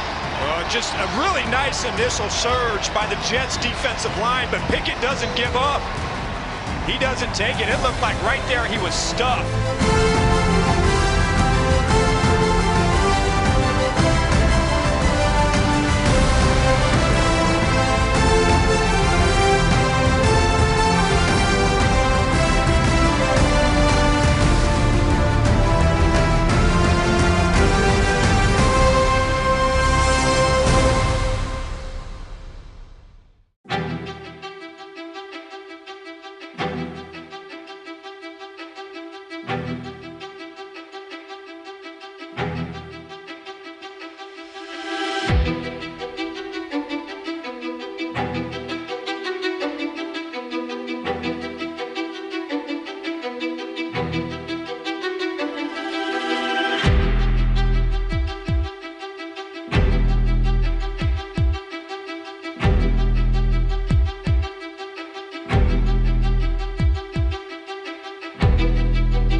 is just the 7th trip of the season.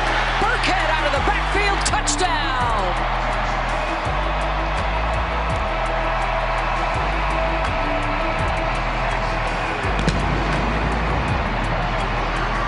(27-14), the Texans strike back.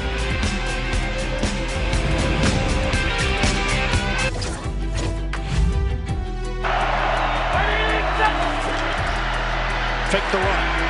Allen circles, sideline. Allen is in, touchdown, Buffalo! Josh Allen completely focused on the end zone, and he gets there.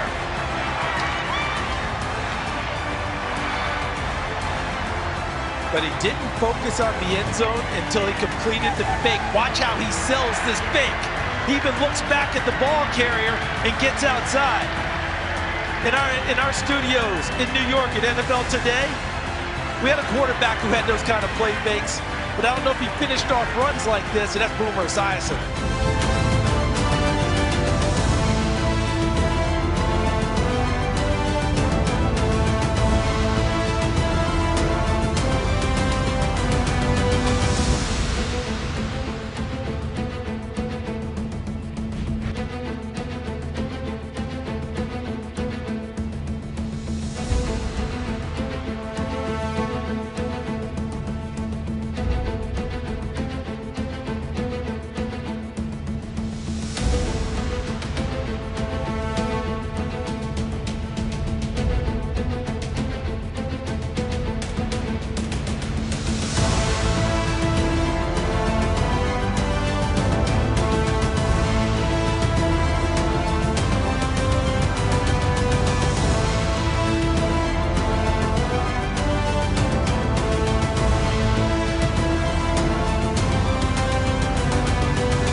Hunt in motion. Hand off to Chubb. Chubb through the left side. Inside the 20. Chubb's got the 10. 5. Touchdown! Nick Chubb! Nick Chubb immediately looks back to make sure there's no penalties on the play.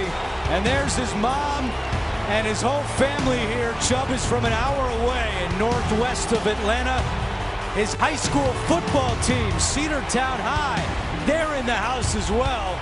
And Chubb scores one for the home fans. Yeah, such a great run there. They come out, and it's 22 personnel, 2 backs and 2 tight ends. But it's not really career. And a big play here to put the Browns back in front by 3.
Four-man rush.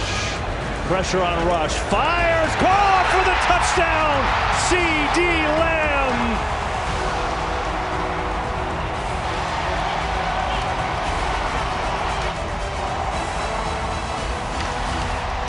You want a clinic in route running? Watch this. C.D. Lamb. A little post corner. Back to the post. William Jackson saying, how many moves you going to make? Watch. Set it in. Out. Back across his face. You don't get open in the NFL like that.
that got out in front to lead the way. Mills thinking deep, throwing deep, headed for Collins. He's got it at the 30 and all the way down to the 16-yard line. And there's the big play the Texans were looking for. Tight ends have been big for the Texans in the red zone. Especially O.J. Howard. The throw to the end zone, Brandon Cooks. And it's the first touchdown pass of the year to a wide receiver. And it's got the Texans right back in it.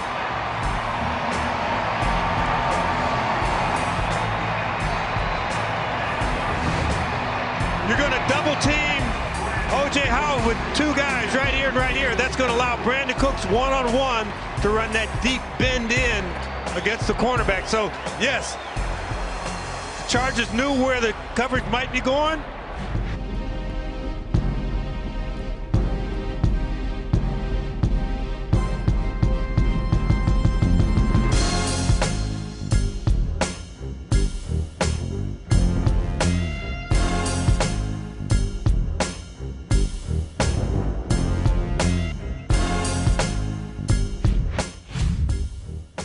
Almost 200 yards on the ground for the Giants today. With a flag down, here's a shot into double coverage. Eddie Jackson picks it. We'll see, though, did Taylor know that he had a free play with a flag down around the line of scrimmage? Holding, number 62. Wow. Offense, penalties decline. Result of the play is an interception, first down. Instead, it's a rejuvenated Eddie Jackson with his fourth takeaway this season. Boy, number 4 on the back end of that defense. So disruptive his first couple years in the league, is back to doing that again. Just great range coming from center field to help out with Kyler Gordon. And you're absolutely right, Joe. I mean, this guy went 30 games without an interception coming into this season. And it's just unbelievable. That's his 3rd in 4 games.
is going to take it in for a Seahawk touchdown. What a turn of events. The Lions defense stops them on what they thought was third down. A play clock issue. Seattle gets a break to run the play again. And Rashad Penny takes it 36 yards for a back-breaking touchdown. Well, you live by everybody at the line of scrimmage. Nobody at the second level. Seal that off. And Oruwariye tried to make the tackle there, but I think the damage had already been done. Even if he tackles him there, Penny would have had the first down. But he's able to get it all the way in for the touchdown. Great play call, anticipating the blitz by the Lions.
the energy has completely shifted.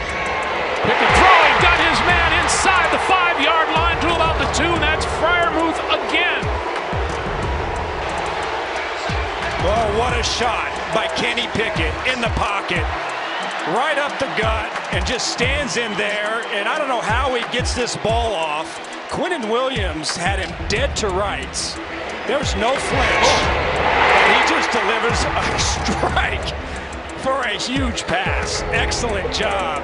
And he got up smiling. Yeah, you better believe he did. That is outstanding. 18 yards.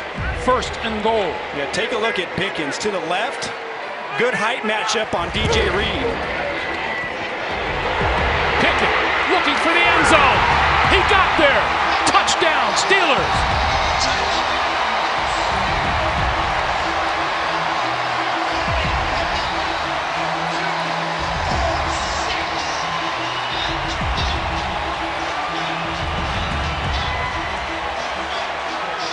Arch, you got to think the job is his. I want to see more.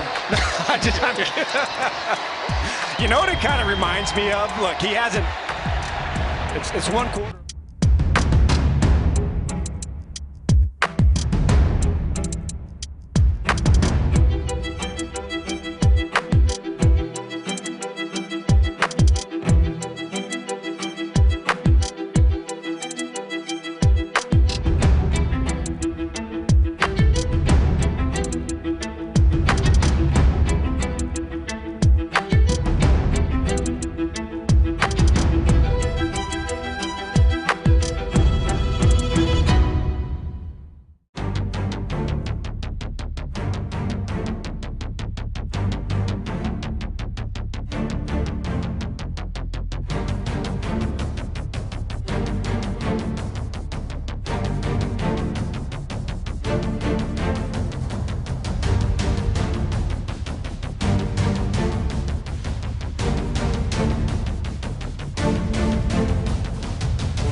figure they're going to do that zone read. Desperately trying to keep him out of the end zone. Sanders, and he bangs it in. Sanders from 5 yards out. More points off turnovers, and it's all Philly. So tough to go against this offense because of the threat of Jalen Hurts coming. Freezes the defense a little. It allows Opeta to come around and get a nice block. And then Sanders cash it in, getting the touchdown.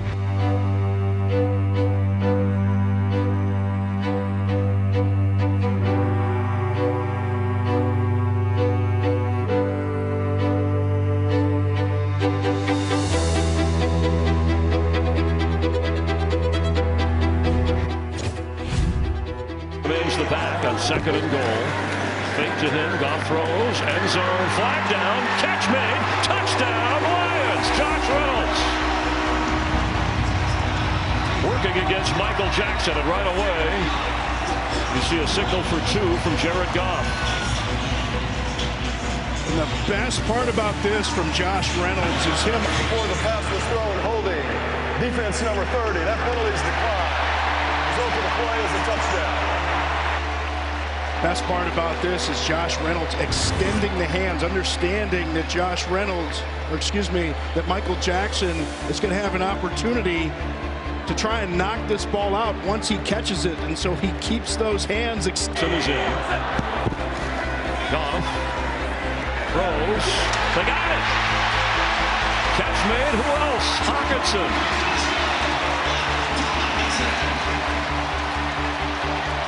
38-31, just starting the 4th quarter. Goff with a touchdown toss to Josh Reynolds, showing some great hands, and the 2-point conversion to the guy who made it happen, T.J. Hawkinson.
They're coming, who makes it really hard. Where does Lawrence go here? Feeling the pressure, throws on 3rd down, wide open, it's Kirk. Inside the 10. And the Jacksonville Jaguars try to breathe life into their cause. They finally hook up. Trevor Lawrence and Christian Kirk. It's been tough all day. Had one catch coming in. They find Kirk in the back of the secondary. Big play for this Jacksonville team trying to get back in this game. They pick up 45 yards, 1st and goal. By far their biggest play of the day. And they're looking for 6 points here quickly. Lawrence near side. Agnew breaking a tackle, and he's in. Touchdown. And Jacksonville punches back. There's a touchdown.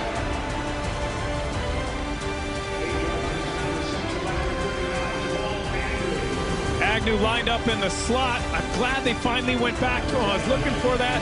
Had a touchdown in the first half. Trevor Lawrence gets the ball quick and then allows Agnew.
Try and get the Jets in the end zone.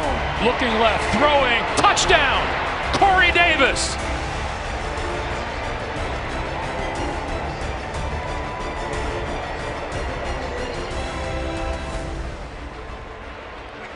Love this route combination, Greg. Look at this. He's going to fake out to create traffic, and then he's going to come right back inside, and Cameron Sutton doesn't have a chance.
they get it to Okonkwo. First down, inbounds, timeout by Indianapolis, but that salts the game away, and the Titans will move to 500. What a play call, with Henry almost like a fullback there. Yeah, he's right here, and Okonkwo is going to go right here. And you know what? This is the second time they put him in the backfield to get that man-to-man matchup, and you see him right there getting that first down and being smart enough, the rookie, wise enough.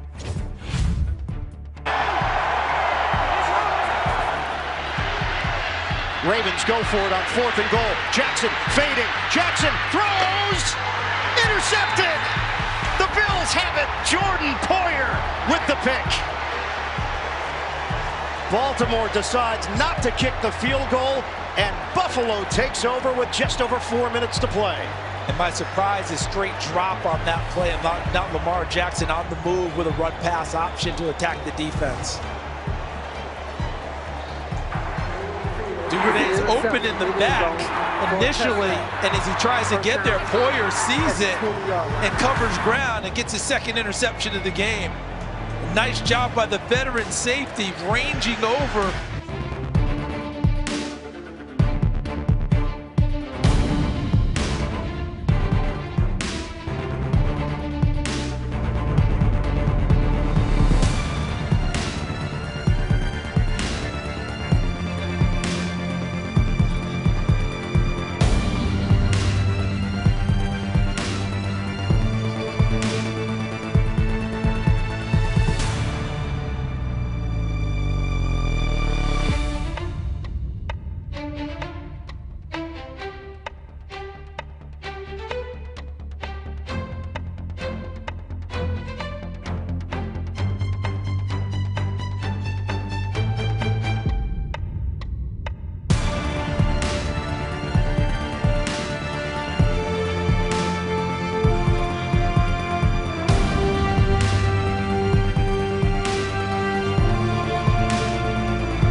boys take over. I mean, who else does such a good job getting his hands, deflecting passes, coming down to INT. When he threw it, when Wentz threw it, you're going to see they're going to try to run a little corner out in the back end zone. When he threw it, I thought he had a shot. He had a little window back there, but Diggs' ability gets away with a little bit of a pull with that right arm, kind of threw Terry McLaurin off. Was not a bad throw. It's just a great play by a loss of 8 on the play. Brissett fires, and it's intercepted! Picked off by D. Alford.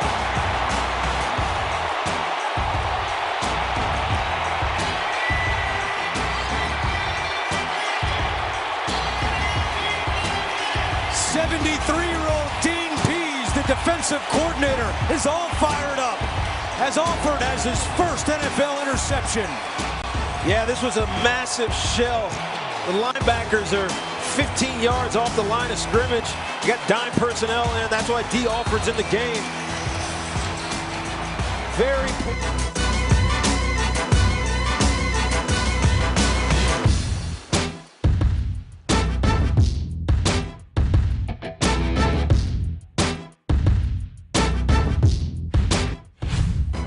Pickens and Claypool into the offense. Pickett throws this side of the field, and is picked off by Michael Carter after the tipped ball.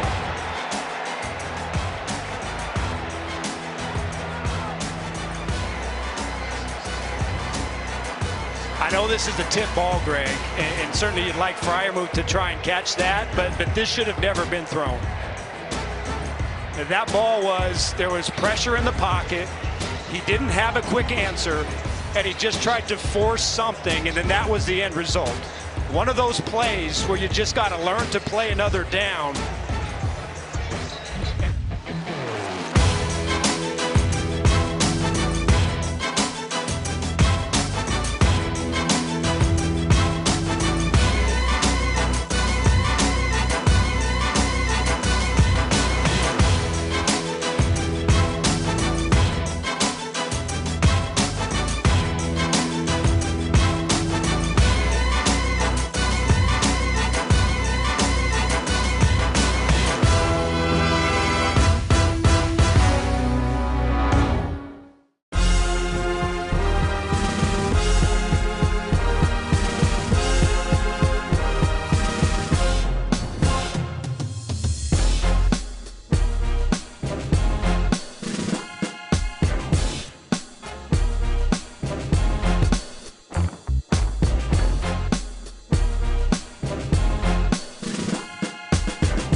Get it all the way into the end zone. Gone for the end zone. It's a touchdown. T.J. Hawkinson. What a game he is having.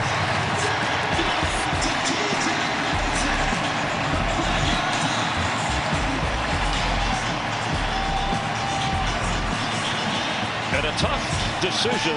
They're deciding instead of going for Raymond on the outside, going to get a little bit of a pick action there. And how many tackles get in position on that one? How many?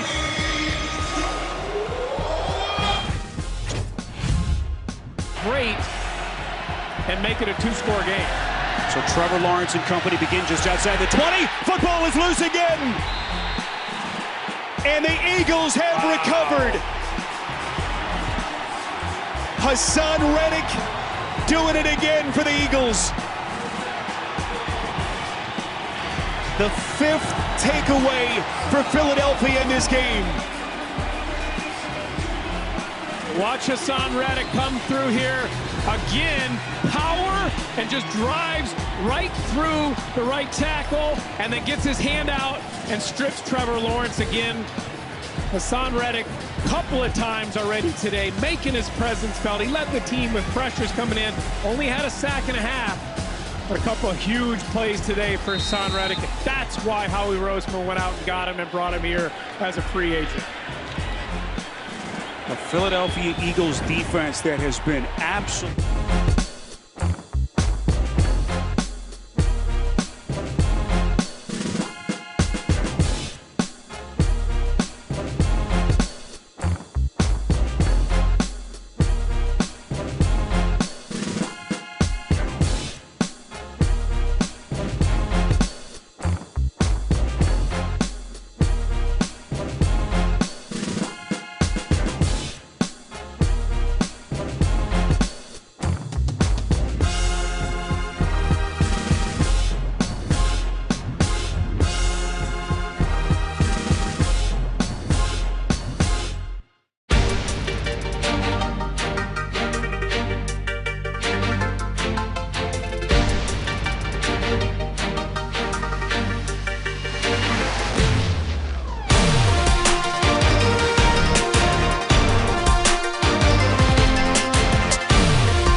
Goes for 145 yards. Last gasp for the Bears. It's Treston Ebner. There's a little structure with a flip back. And then a heave across the field. Ball is still loose in the hands of Justin Fields. He'll shuffle forward. And he'll toss it backwards. Check went into his St. Brown. St. Brown up the field. One more toss back. Completed to Ebner. Treston Ebner making something happen. Back to one of the linemen. Back in the hands of Fields. They play popcorn. It continues to go. The fireworks are going off.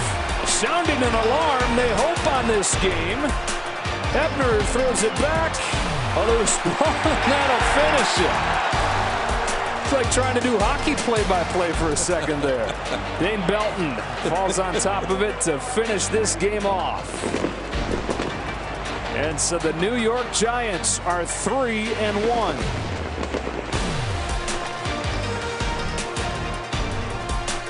We'll be right back after this commercial break to wrap this one up.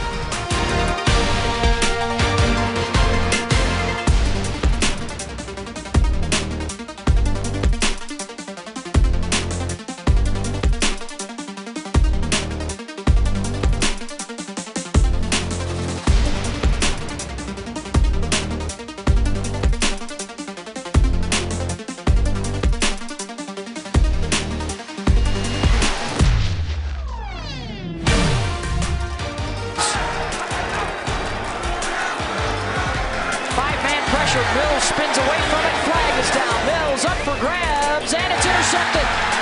Picked off at the 45 by Bryce Callahan in the slide. And now a flag flies post-play after a shoving match. Yeah, Morgan Fox got a swing in there right at the tail end of that shoving match.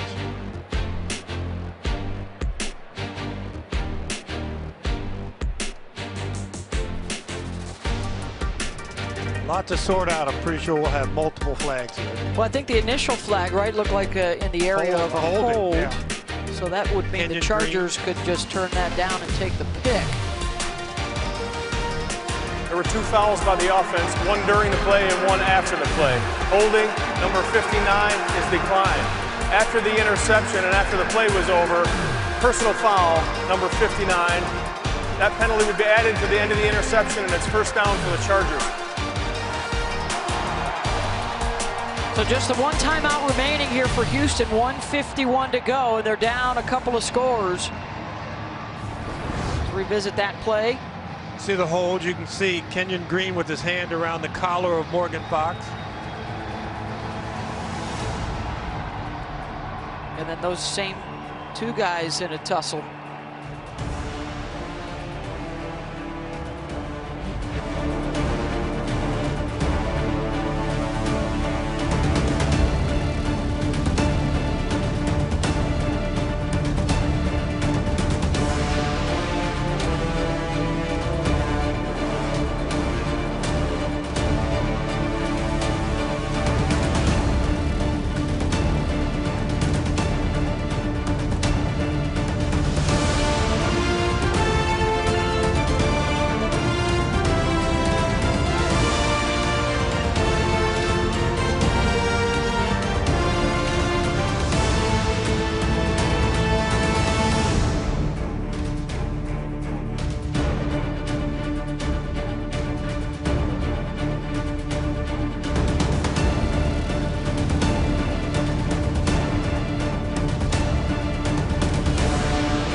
is good, and it's a game winner. The Bills complete the comeback, and they knock off the Ravens. 23-20. Fifth straight home loss for Baltimore. Unanswered points, 20 of them for the Buffalo Bills to win it at the gun.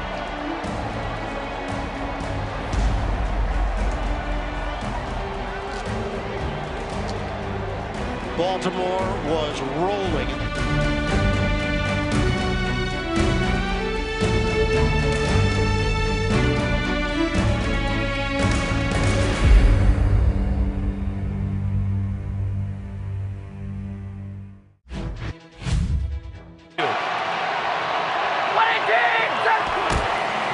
They'll give it to Hall. Looking for the end zone, and did he get there? He lost the football. Looks like Tyler Conklin may have recovered the ball.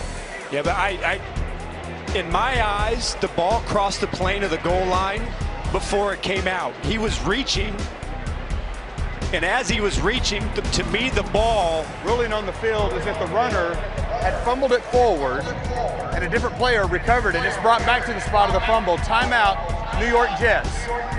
That's their 32nd timeout. So there's the ruling from Brad Rogers. The Jets have one timeout remaining, as do the Steelers. Let's take another look. Yeah, watch as he just at the end reaches the ball out, and in my eyes, the ball, as he's reaching for the goal line, it gets over the plane. Watch at the very last moment there. The nose gets over.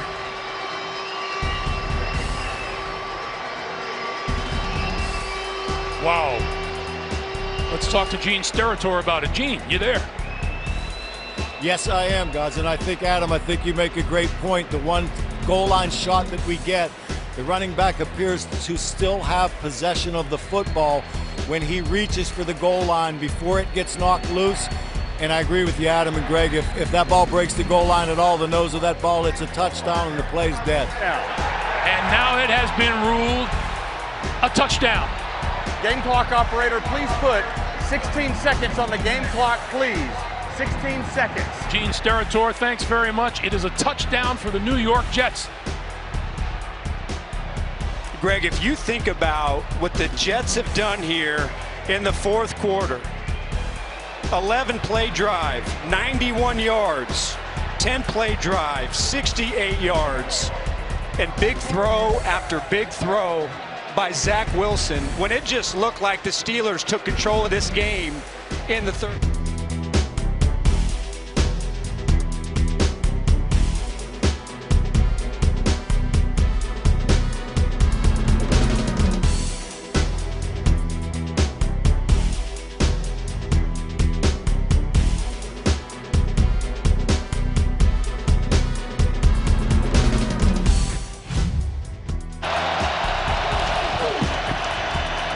They're going to run it and get the first down. Rashad Penny, touchdown, Seahawks.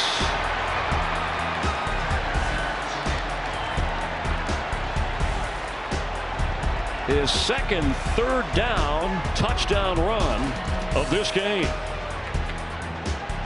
Just a classic pin and pull on this one. Again, understanding that you're going to see the blitz look, wash everybody down, pull around your guard and your tackle, and give Penny an opportunity to get into the secondary. And again,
Jets have had a timeout reinstated, but here is Pickett.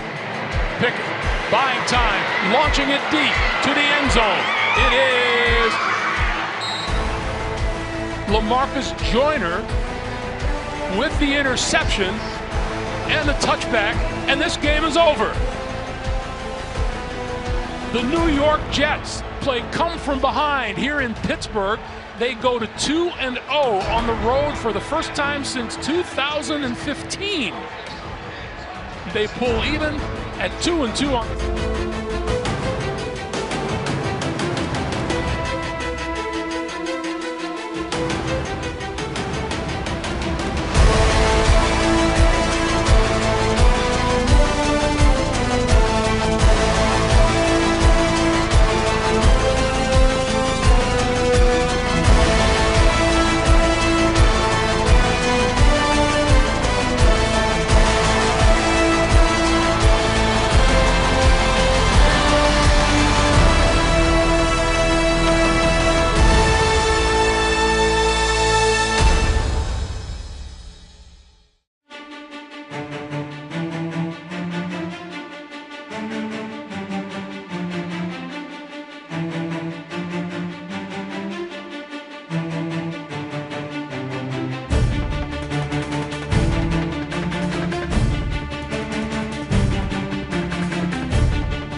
Steelers. Fire Mike. Come on now. That's it.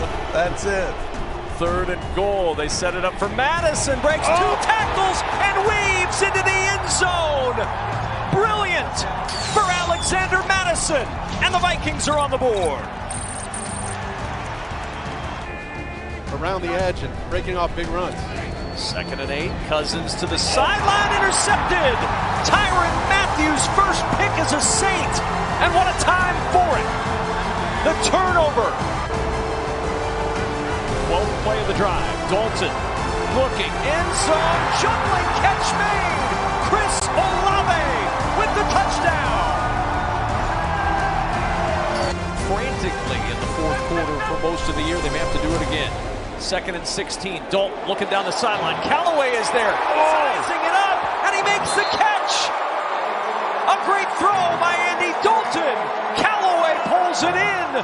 33 yards later, it's 1st and goal, New Orleans. One of the most prolific touchdown scorers downhill in the last 6 years. Running downhill. Here he is. Murray looking, fighting, churning, dragging Vikings in for the touchdown.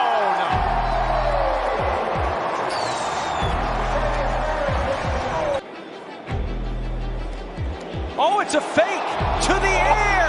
Open. 1st down. Ryan Wright finding Jalen Naylor. His 1st career catch. And what a time for it. Hill to the right. Got a block. To the end zone. Touchdown. Saints take the lead. However you get down here, it doesn't matter.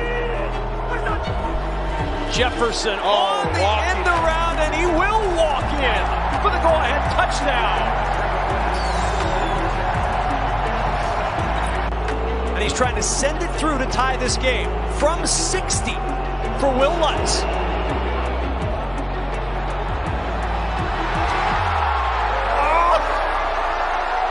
We are tied. 1st and 10. Saints brought 5. Airing it deep for Jefferson. He's got it. The home run ball. Hit from Cousins to Jefferson.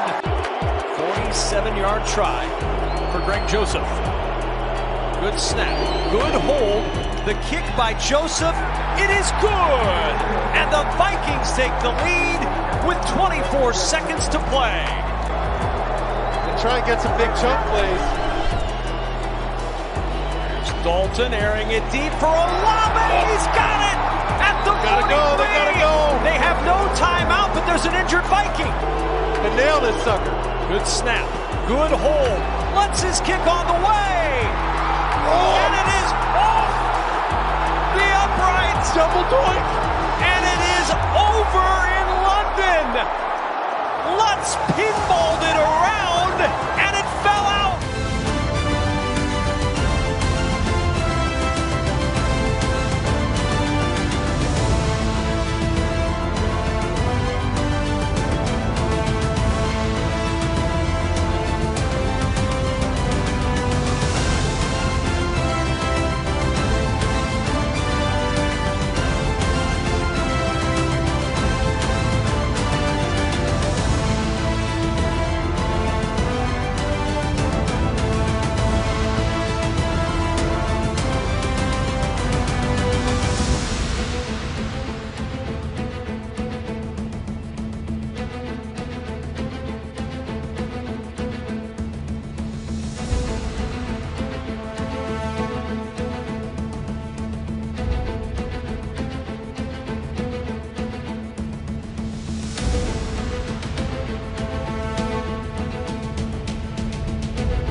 Need about a half yard.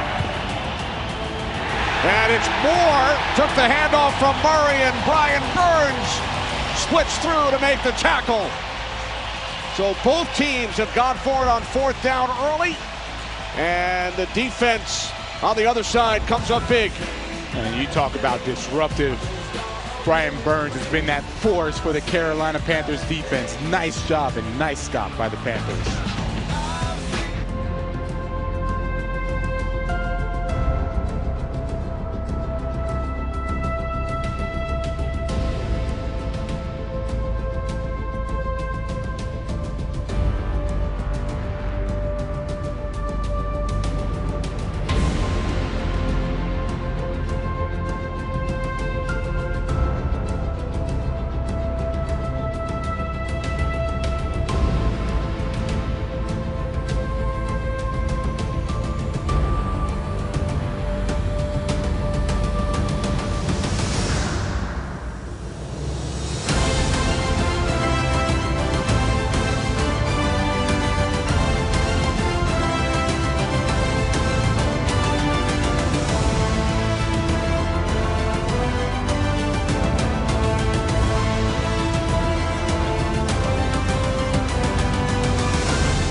Jackson out of the backfield. A special teamer forced to play more because of the inactivity and the injury to DeAndre Swift. What a drive from Jared Goff and this Lion offense. Northwestern loved, former Charger. Neal trying to cover him here out of the backfield, couldn't get there in time. Dominic Eberle to win.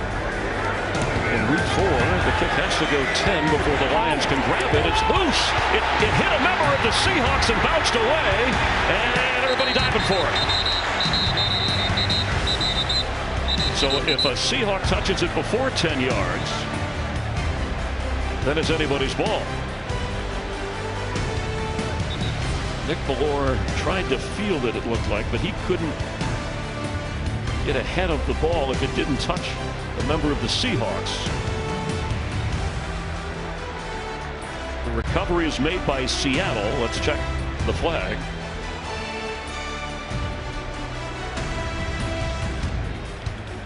DJ Dallas ended up with that. I mean, Nick Bellore, he's from Central Michigan, right? He's a former Lion for Seattle on the good hands team. But it was DJ Dallas with the recovery. They're checking to see. 104. All right, so 3 timeouts still remain for the Lions. So once Nick Bellore, he went to try and catch that thing, bounced off him, that ball squirted out. And DJ Dallas. They thought that it might have hit right there, but it didn't. Lions had a shot at it.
Surtain, one of the best corners in the league, 2nd and 5, and out they go.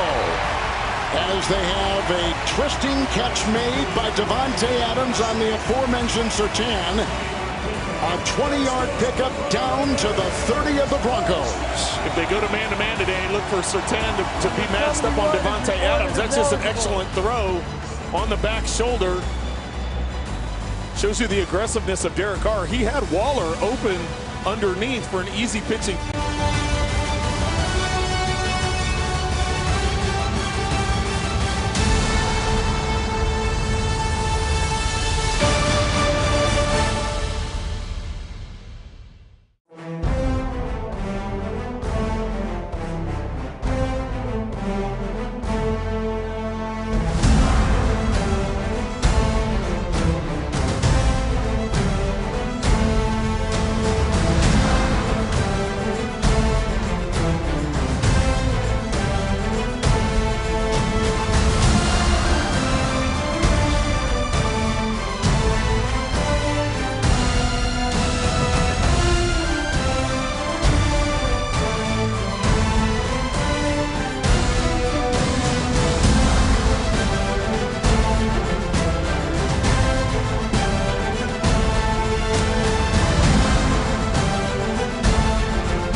Chris Wessling podcast studio. It's Around the NFL. Trevor Lawrence has made major steps. He's well coached. He seems calm. Greg's hatred of Russell Wilson should not be slept on. Warnick at fullback for 20 snaps, and it's working, and that's why I'm locking up the Rams. I feel power, real human power flowing through my bloodstream. I am nothing short of an unstoppable fireball in this industry, in our league. Check you later, bro. Greg.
Nickel package here for the Ravens.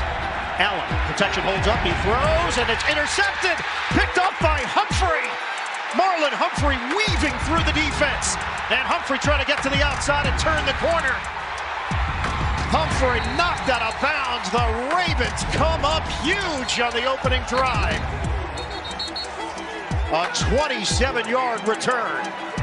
The Humphrey pick sets up Baltimore for this. Second and goal. Ricard again in motion. Out of the gun, shovel, up the middle, contact, and he gets in. J.K. Dobbins extending for the touchdown. Ravens on the board first. Well, your defense doing its job, setting up the offense for this. And they pulled the backside guard, Ben Powers, number 72, to create the kick pass broken up in his career. I didn't have that number. That's a big-time number for a defensive line. That's you staying up till 2 in the morning. Mckinsey, the return man for Buffalo. Mckinsey taking it to the outside. Mckinsey's got ridiculous speed, and he is hit by Tucker, who got over there. Patrick Carr's not turning anything down. On again. Dobbins got a running lane. Touchdown, Baltimore. J.K. Dobbins has one through the air, and he's got one on the ground.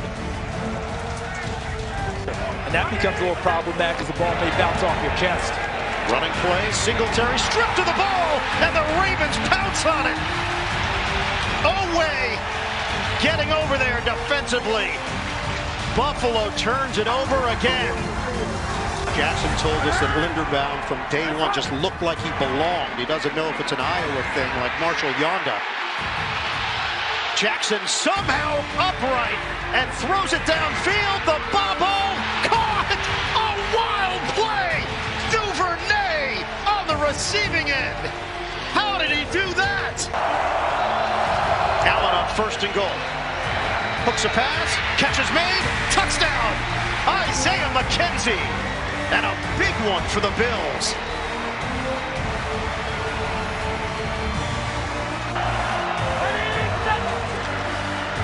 Fake the run. Allen circles, sideline. Allen is in. Touchdown, Buffalo. Josh Allen completely focused on the end zone, and he gets there. Ian Eagle, Charles Davis, Evan Washburn, our producer Mark Wolf, director Suzanne Smith. Ravens first down, popped up in the air off the pass from Jackson, intercepted. Jordan Poyer in the right spot for the Bills.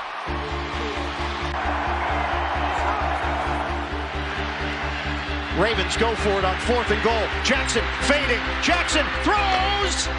Intercepted. The Bills have it. Jordan Poyer with the pick. Tied at 20. Allen, pump, floater, caught! Dawson Knox for a first down. And the Bills are in business with 2:53 to go. Buffalo with a football, 2nd and 11. Quick hitter to the outside, caught by Singletary, blocker in front of him. Singletary is spun down, and he's got a first down. From 21 yards away, Tyler Bass. The kick is good, and it's a game winner. The Bills complete the comeback, and they knock off the Ravens.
Cardinals must get to the 37 for a first down.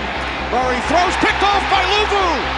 Frankie Luvu down the sideline. He's in. for a Panthers touchdown.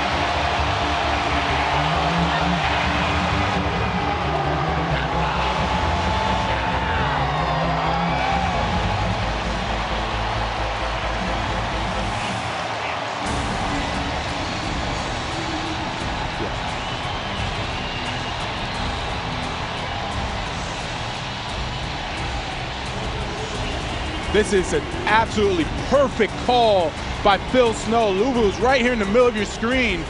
Kyler Murray thinks it's man coverage because J.C. Horn went over there with Hollywood Brown. Instead, they all drop back in zone, and Frankie Luvu makes a tremendous play.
Bowles the block.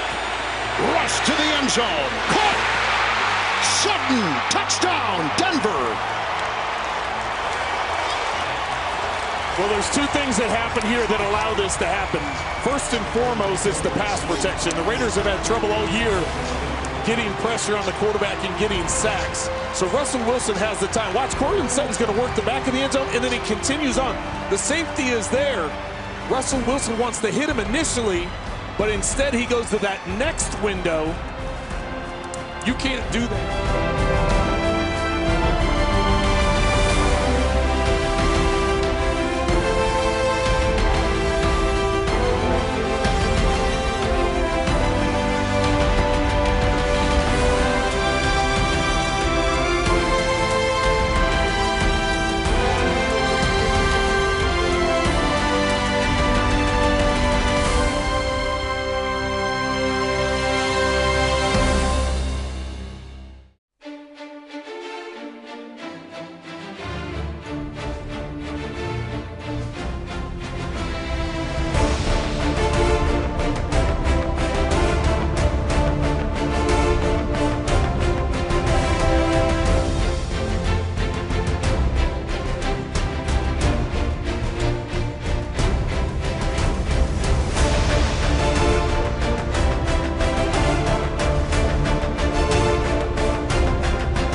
linemen.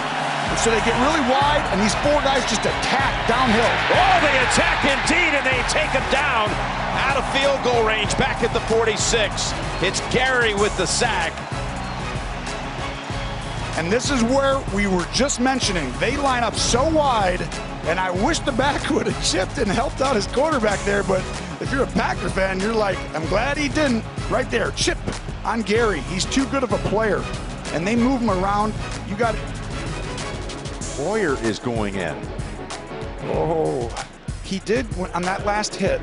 And that feeling when you've got someone from your right side and you're looking left, you can get hit into it, but Bailey Zappi. Take us through the young guy. Bailey Zappi. We spent a lot of time talking about him with Coach Belichick last night, the rookie out of Western Kentucky, and he'll start loosening.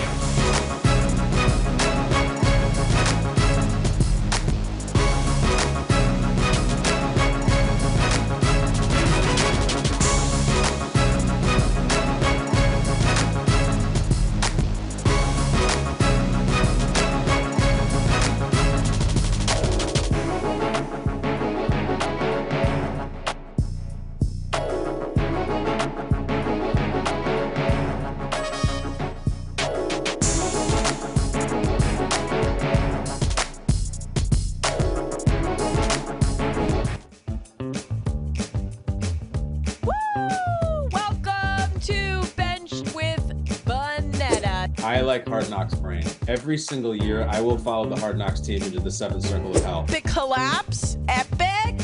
The Looks hallway like you're already of the jail. in a jail cell. The opposite of a glow up, like a dim down. God, I can't wait for this game. It's gonna be great.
see what the offense has done for the Panthers, being much more efficient. Rashard Higgins come in motion, lost the football on the handoff from Mayfield, his former teammate in Cleveland.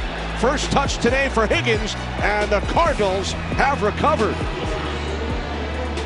So naturally, I'd say that they've been efficient and they turn the football over. Try to get the ball into the hands of Rashard Higgins, and the Panthers turn it over.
Intercepted at the 40-yard line by LaMarcus Joyner.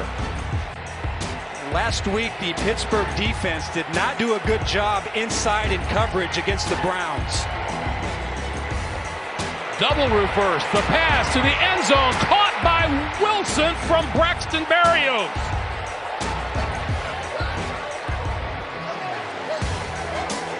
The end man on the line of scrimmage, Malik Reed, is the only player that can see this because everybody else is going with their reads and their keys.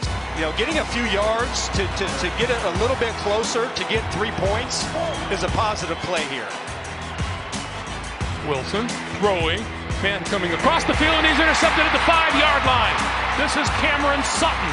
Sutton bringing it back across the 25 and out of bounds at about the 30.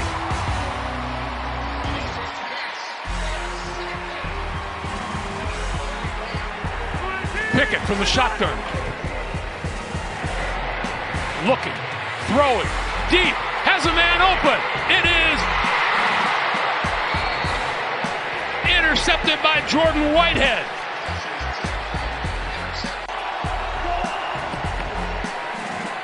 With time, tipped and intercepted.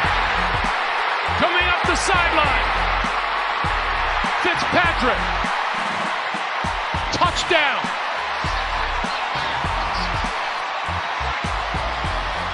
Three tight ends on. Pickett trying to sneak it, trying to get there. Touchdown.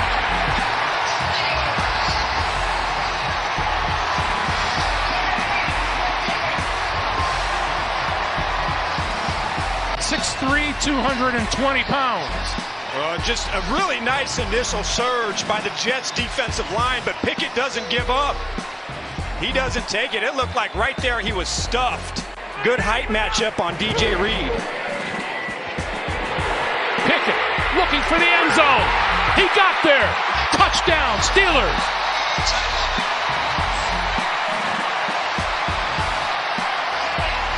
He hit the 4th down, and right now he needs another one of those to try and get the Jets in the end zone. Looking left, throwing, touchdown, Corey Davis.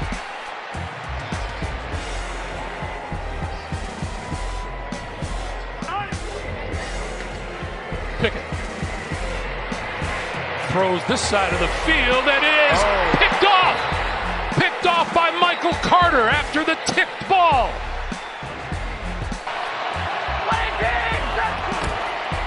They'll give it to Hall.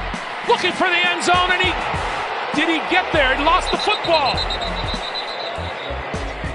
Looks like Tyler Conklin may have recovered the ball. Yeah, but in my eyes, the ball crossed the plane of the goal line before it came out. Okay, the Jets have had a timeout reinstated, but here is Pickett.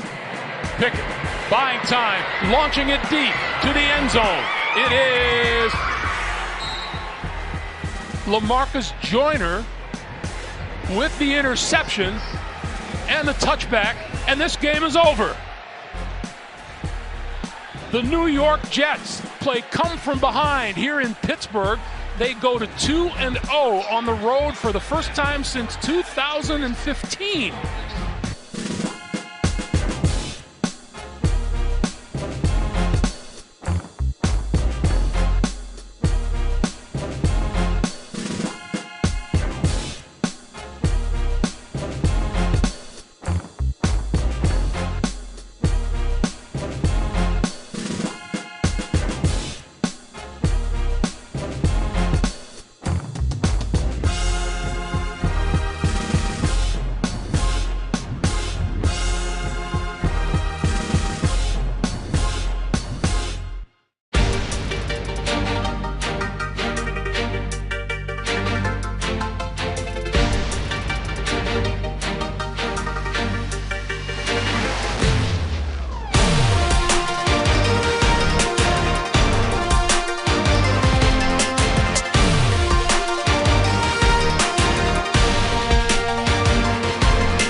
Raiders, 10 yards.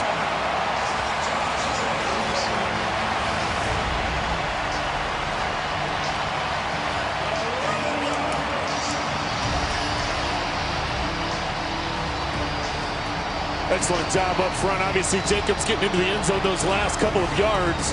But watch the lane that's going to be right here. Excellent job by the guys up front. Easy for Jacobs to get through. Watch it. Look at how open that is. Waller kicks it out. Colton.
power rankings guy. Be the power rankings guy. And that's what you are, the what I try to authority be. on the rankings. I would like to treat this whole show like a therapy session. We're going to talk about feelings. We're going to talk about emotions. That was entertainment. That was some Roman Coliseum stuff. I've reached the stage where the power rankings and Dan Hanzus have become one. And I am now the power rankings.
They're down in 5. Panthers must get to the 37, and they will not. Deflected, picked off the hands of DJ Moore and into the hands of Jalen Thompson. So the Cardinals will get the ball back. 1:05 remaining, 2 timeouts. 5th career pick for Thompson. Mayfield had this. Moore is going to go up and run this 7 route. 7 route is about 10 to 15 yards, and you run to the sideline. He had it. He just threw it too far behind him. You throw it up and over Byron Murphy, not up and behind him. And that's where the tip comes in, and Jalen Thompson capitalizes on the interception. That ball needs to be out towards the sideline. If you're going to throw that football, get it up and over, out towards the sideline, where either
Both Lockett and Metcalf, top of your screen.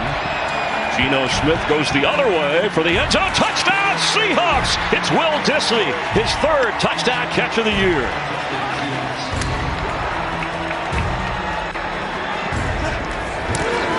Fake to Jamal Williams. Time for Goff for the end zone. Hawkinson, touchdown Lions! There's a flag at the 20. On a 2nd and goal, Smith will keep. Big hole in the middle. Gino Smith runs it in for a Seahawks touchdown.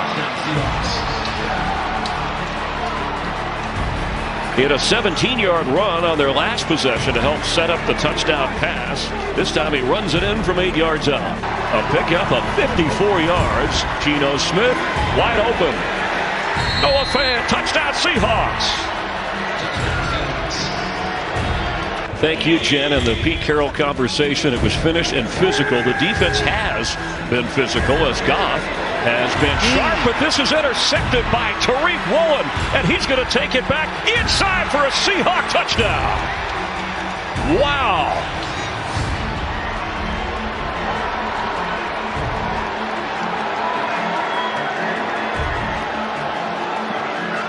And Jared just never sees this happening. Watch him accelerate at closing speed to get in front of Hawkinson, putting that speed on display. Williams with a big hole. Jamal Williams, can he take it to the house? Yes, he can. Touchdown, Lions.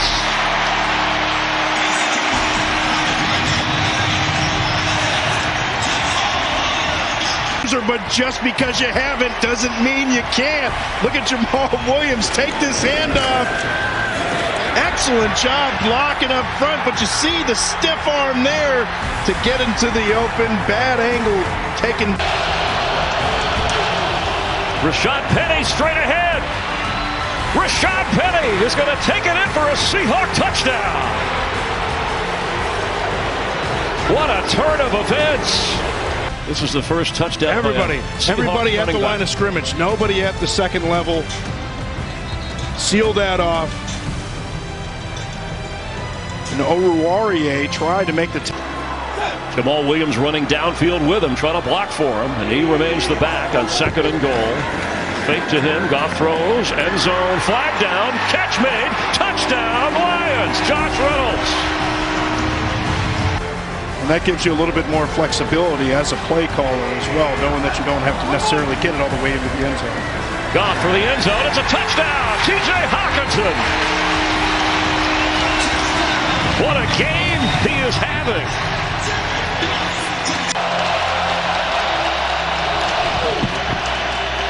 They're going to run it and get the first down. Rashad Penny. Touchdown, Seahawks.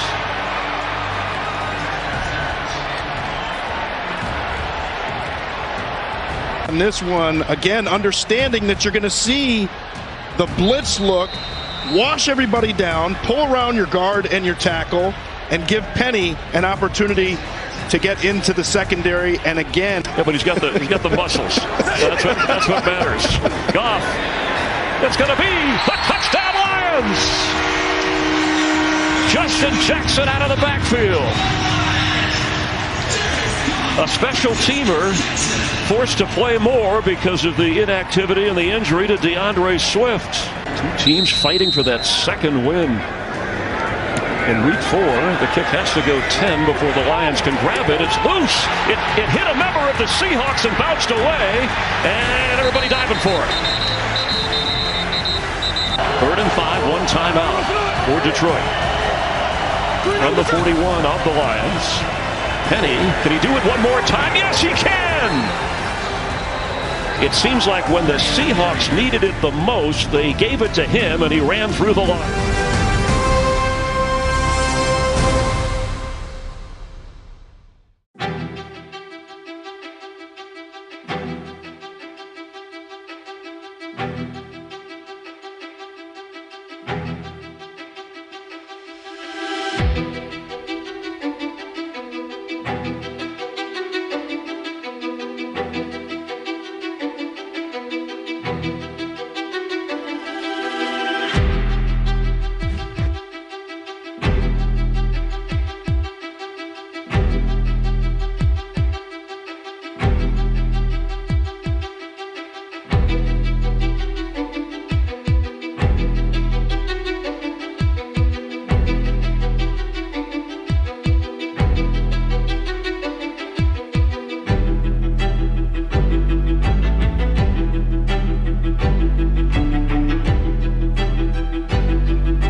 is now in.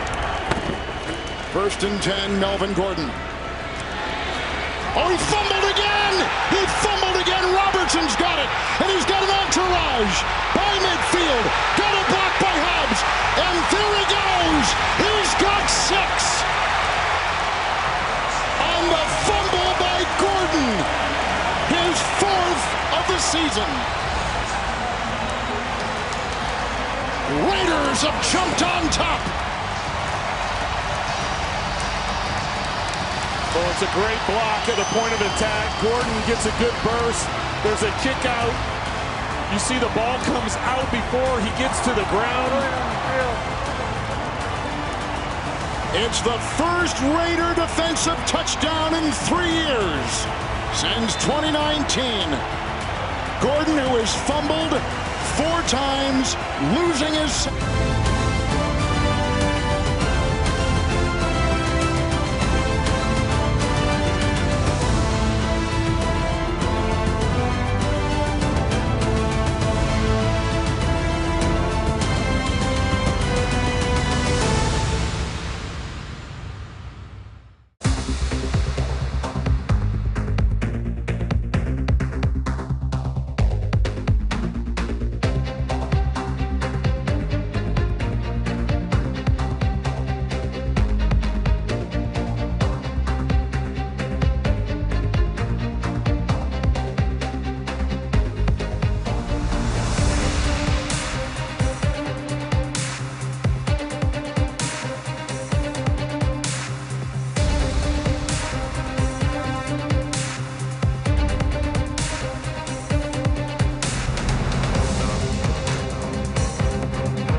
A touchdown out of empty.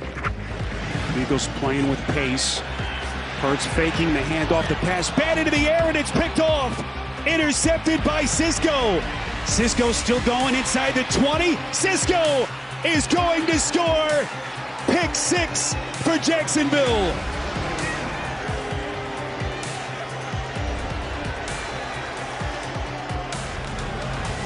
Nine yards on a pick 6 by Andre Cisco. Became a starter for them late last season, and boy, what a player he's turned into. 7-0 Jags on CBS. In interceptions, that's their 7th interception of the year. What a start for this defense. Clock running now inside of 4 minutes left in the quarter. Lawrence to the air, it's caught. Agnew, touchdown. And how about this start from Jacksonville? Beautiful play design by Doug Peterson. On 4th downs, 4 for 7 on 4th downs. Look for Christian Kirk here. That would be about a 52-yard kick from here. Lawrence feeling the push. Football is loose. Who's got it? And it's Eagles football. With this weather. You got A.J. Brown in the slot. Smith in motion. Hurts on 4th and goal. He's going to run for it. Hurts. Football is loose. What's the call here? Now they say touchdown. The officials say that Hurts broke the plane before it came loose. Hurts from the shotgun on 2nd and 6. Sanders in, touchdown.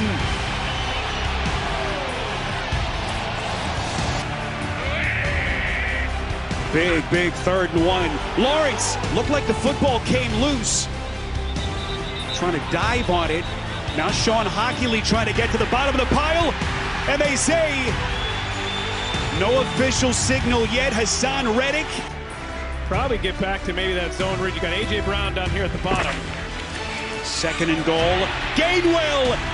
Waltz is in for the touchdown. 2nd and 1.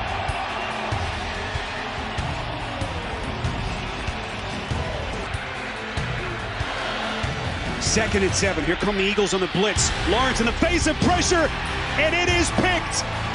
James Bradbury. Try and find him again. Lawrence on 2nd and 10. Football is loose again. And Philadelphia with another takeaway. Probably figure they're going to do that zone read.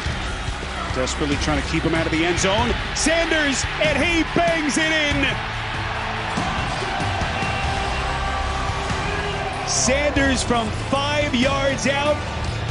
More points off turnovers. Because of the threat of Jalen Hurts coming, freezes the defense a little. Then you bring blitzes when they don't know they're coming. It makes it really hard. Or does Lawrence go here? Feeling the pressure, throws on 3rd down. Wide open, it's Kirk. Inside the 10. Quickly. Lawrence near side. Agnew breaking a tackle, and he's in. Touchdown. And Jacksonville punches back. But you can kick a 40-yard field goal, basically, even though the weather is not great, and make it a 2-score game. So Trevor Lawrence and company begin just outside the 20. Football is loose again. And the Eagles have recovered.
What's up, everybody? Welcome to Move the Sticks. DJ Buck back with you. It is an adjustment from that scheme into the National Football League. I want a quarterback who understands how to win and understands how to play the game in a winning fashion. You just bet on the guy. Use your imagination to envision what he could become at the next level. No shame whatsoever. The guy puts on a heck of a show, man. He's a showman.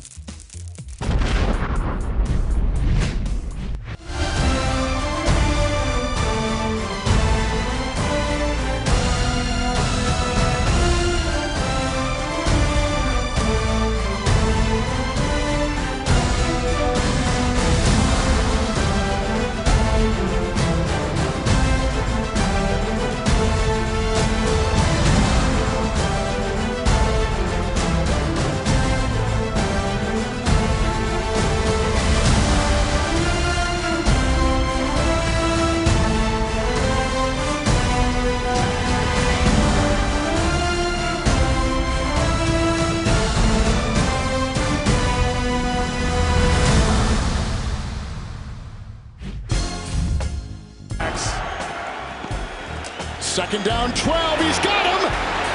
It's Kendall Hinton getting by one defender, Robertson. Pushed out of bounds downfield by Merrick. And a catch and run of 35 yards. Kendall Hinton out of Wake Forest. Elevated yesterday, comes up big, and they quickly assemble at the line.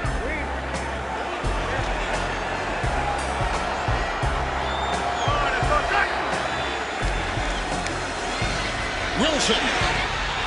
Judy. Touchdown! What a throw and what a catch. 20-yard strike. Russell Wilson has thrown his second touchdown pass today. And Denver can take a lead with the extra point. Excellent throw by Russell Wilson here. This is 3 verticals. Watch out, guys. The tight end crosses face. Upside the inside edge of the numbers and outside fade. So what that does, it puts pressure on the safeties and underneath coverage. If you jump the tight end, then as a quarterback, you've got that middle guy. If the outside guy falls off on the slot, then you've got the outside. So it's one of the best plays down in the red zone.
is at 22.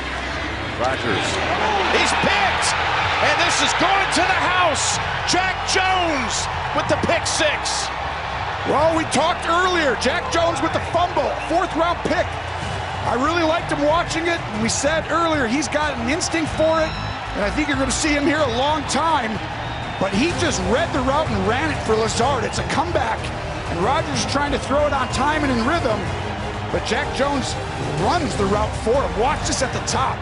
He cuts before Lazard. And then from there, you see the instincts. What a pick, draft pick. They got a player here. Yes, they do. And remember I just talked about how they had 3 picks in the 4th round and that Bailey Zappi was on that list.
drive with this 1st and 10 and 17 seconds to go. From the side, Gregory couldn't get him. Here comes Carr, running hard, breaking tackles. Got by Josie Jewell, takes it near the 21. Carr galloping for 20. Timeout, Raiders. What a play. Well, excellent job by Carr here, and not realizing that he almost got sacked. Staying in bounds. He has those timeouts. He doesn't have to worry about getting out of bounds.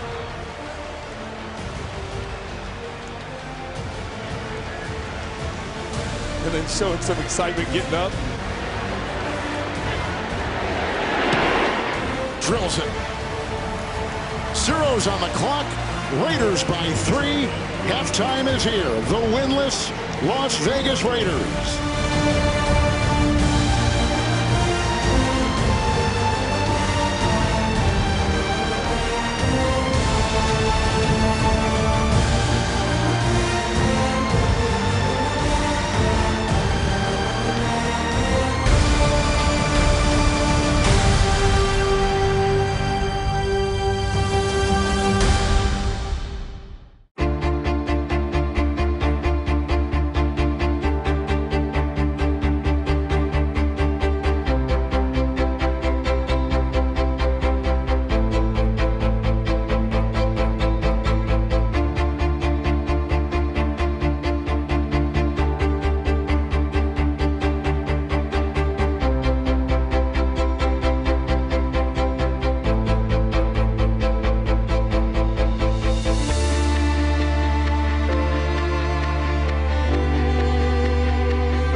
actually happening. It's guys. actually it's happening. Here. I also like the Drake London call because, well, fight on. But also I think he gets a lot of targets all day long. Just be able to sit down and just watch football, watch fantasy points rack up.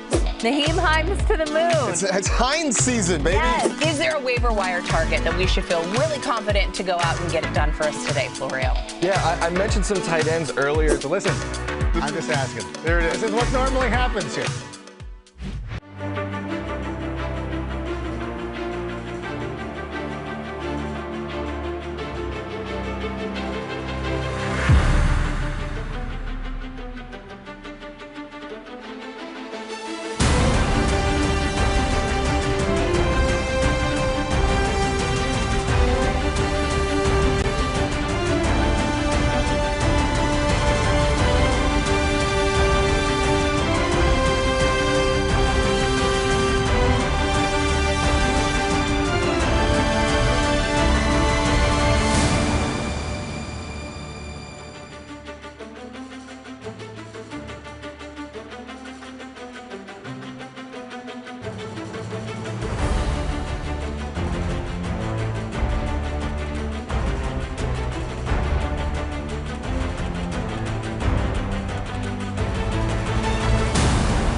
Murray on third down.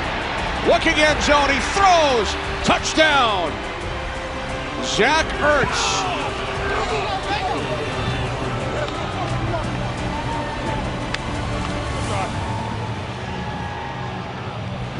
This is just a great call. Absolutely love it. You're crossing everybody, and that first move sets up the touchdown. As soon as you stem outside and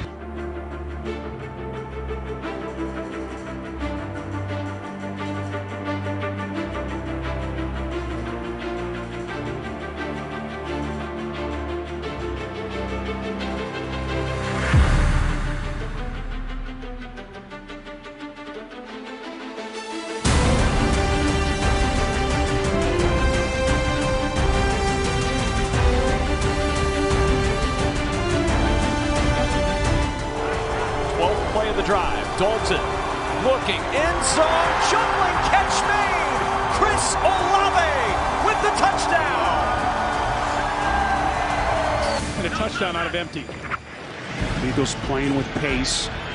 Hurts faking the handoff, the pass, bat into the air, and it's picked off. Intercepted by Cisco.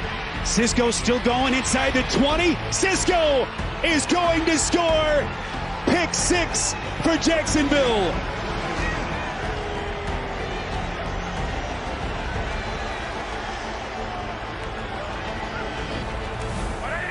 Hunt in motion. Hand off to Chubb. Chubb through the left side. Inside the 20. Chubb's got the 10. 5. Touchdown!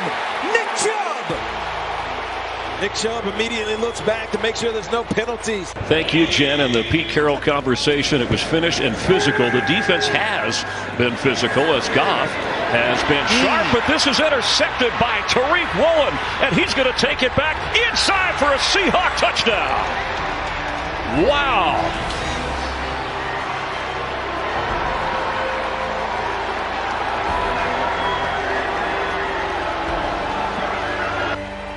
Last week, the Pittsburgh defense did not do a good job inside in coverage against the Browns. Double reverse, the pass to the end zone, caught by Wilson from Braxton Berrios.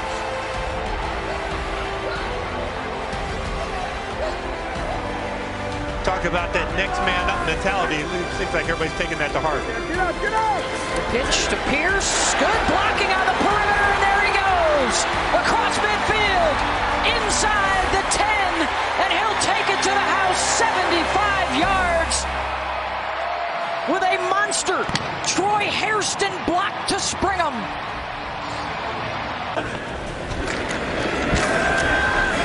Williams with a big hole. Jamal Williams, can he take it to the house? Yes, he can. Touchdown, Lions.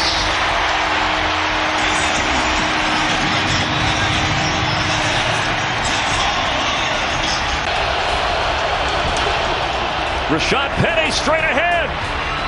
Rashad Penny is going to take it in for a Seahawk touchdown. What a turn of events.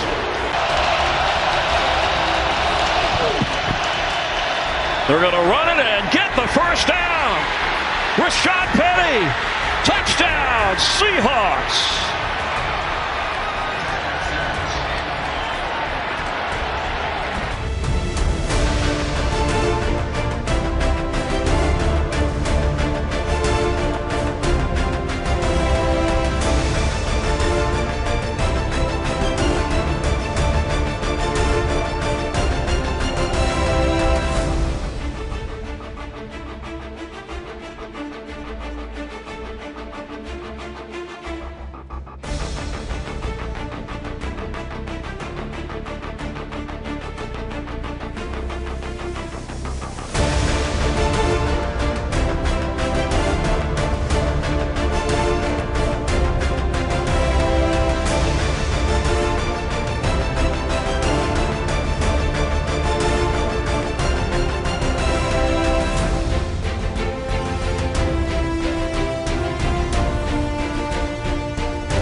That's the true test of how much a staff and coaches believe in their backup quarterback. Third down here. Rush has time. Can't find it. Elliott's wide open. He's going to walk to a first down and more. That's Elliott turning it on into Washington territory and rumbling his way inside the 40. Got to get the Cowboys on the board on the opening drive. And he draws it in there nicely. So an opening drive, big play to Ezekiel Elliott, 3-0 lead.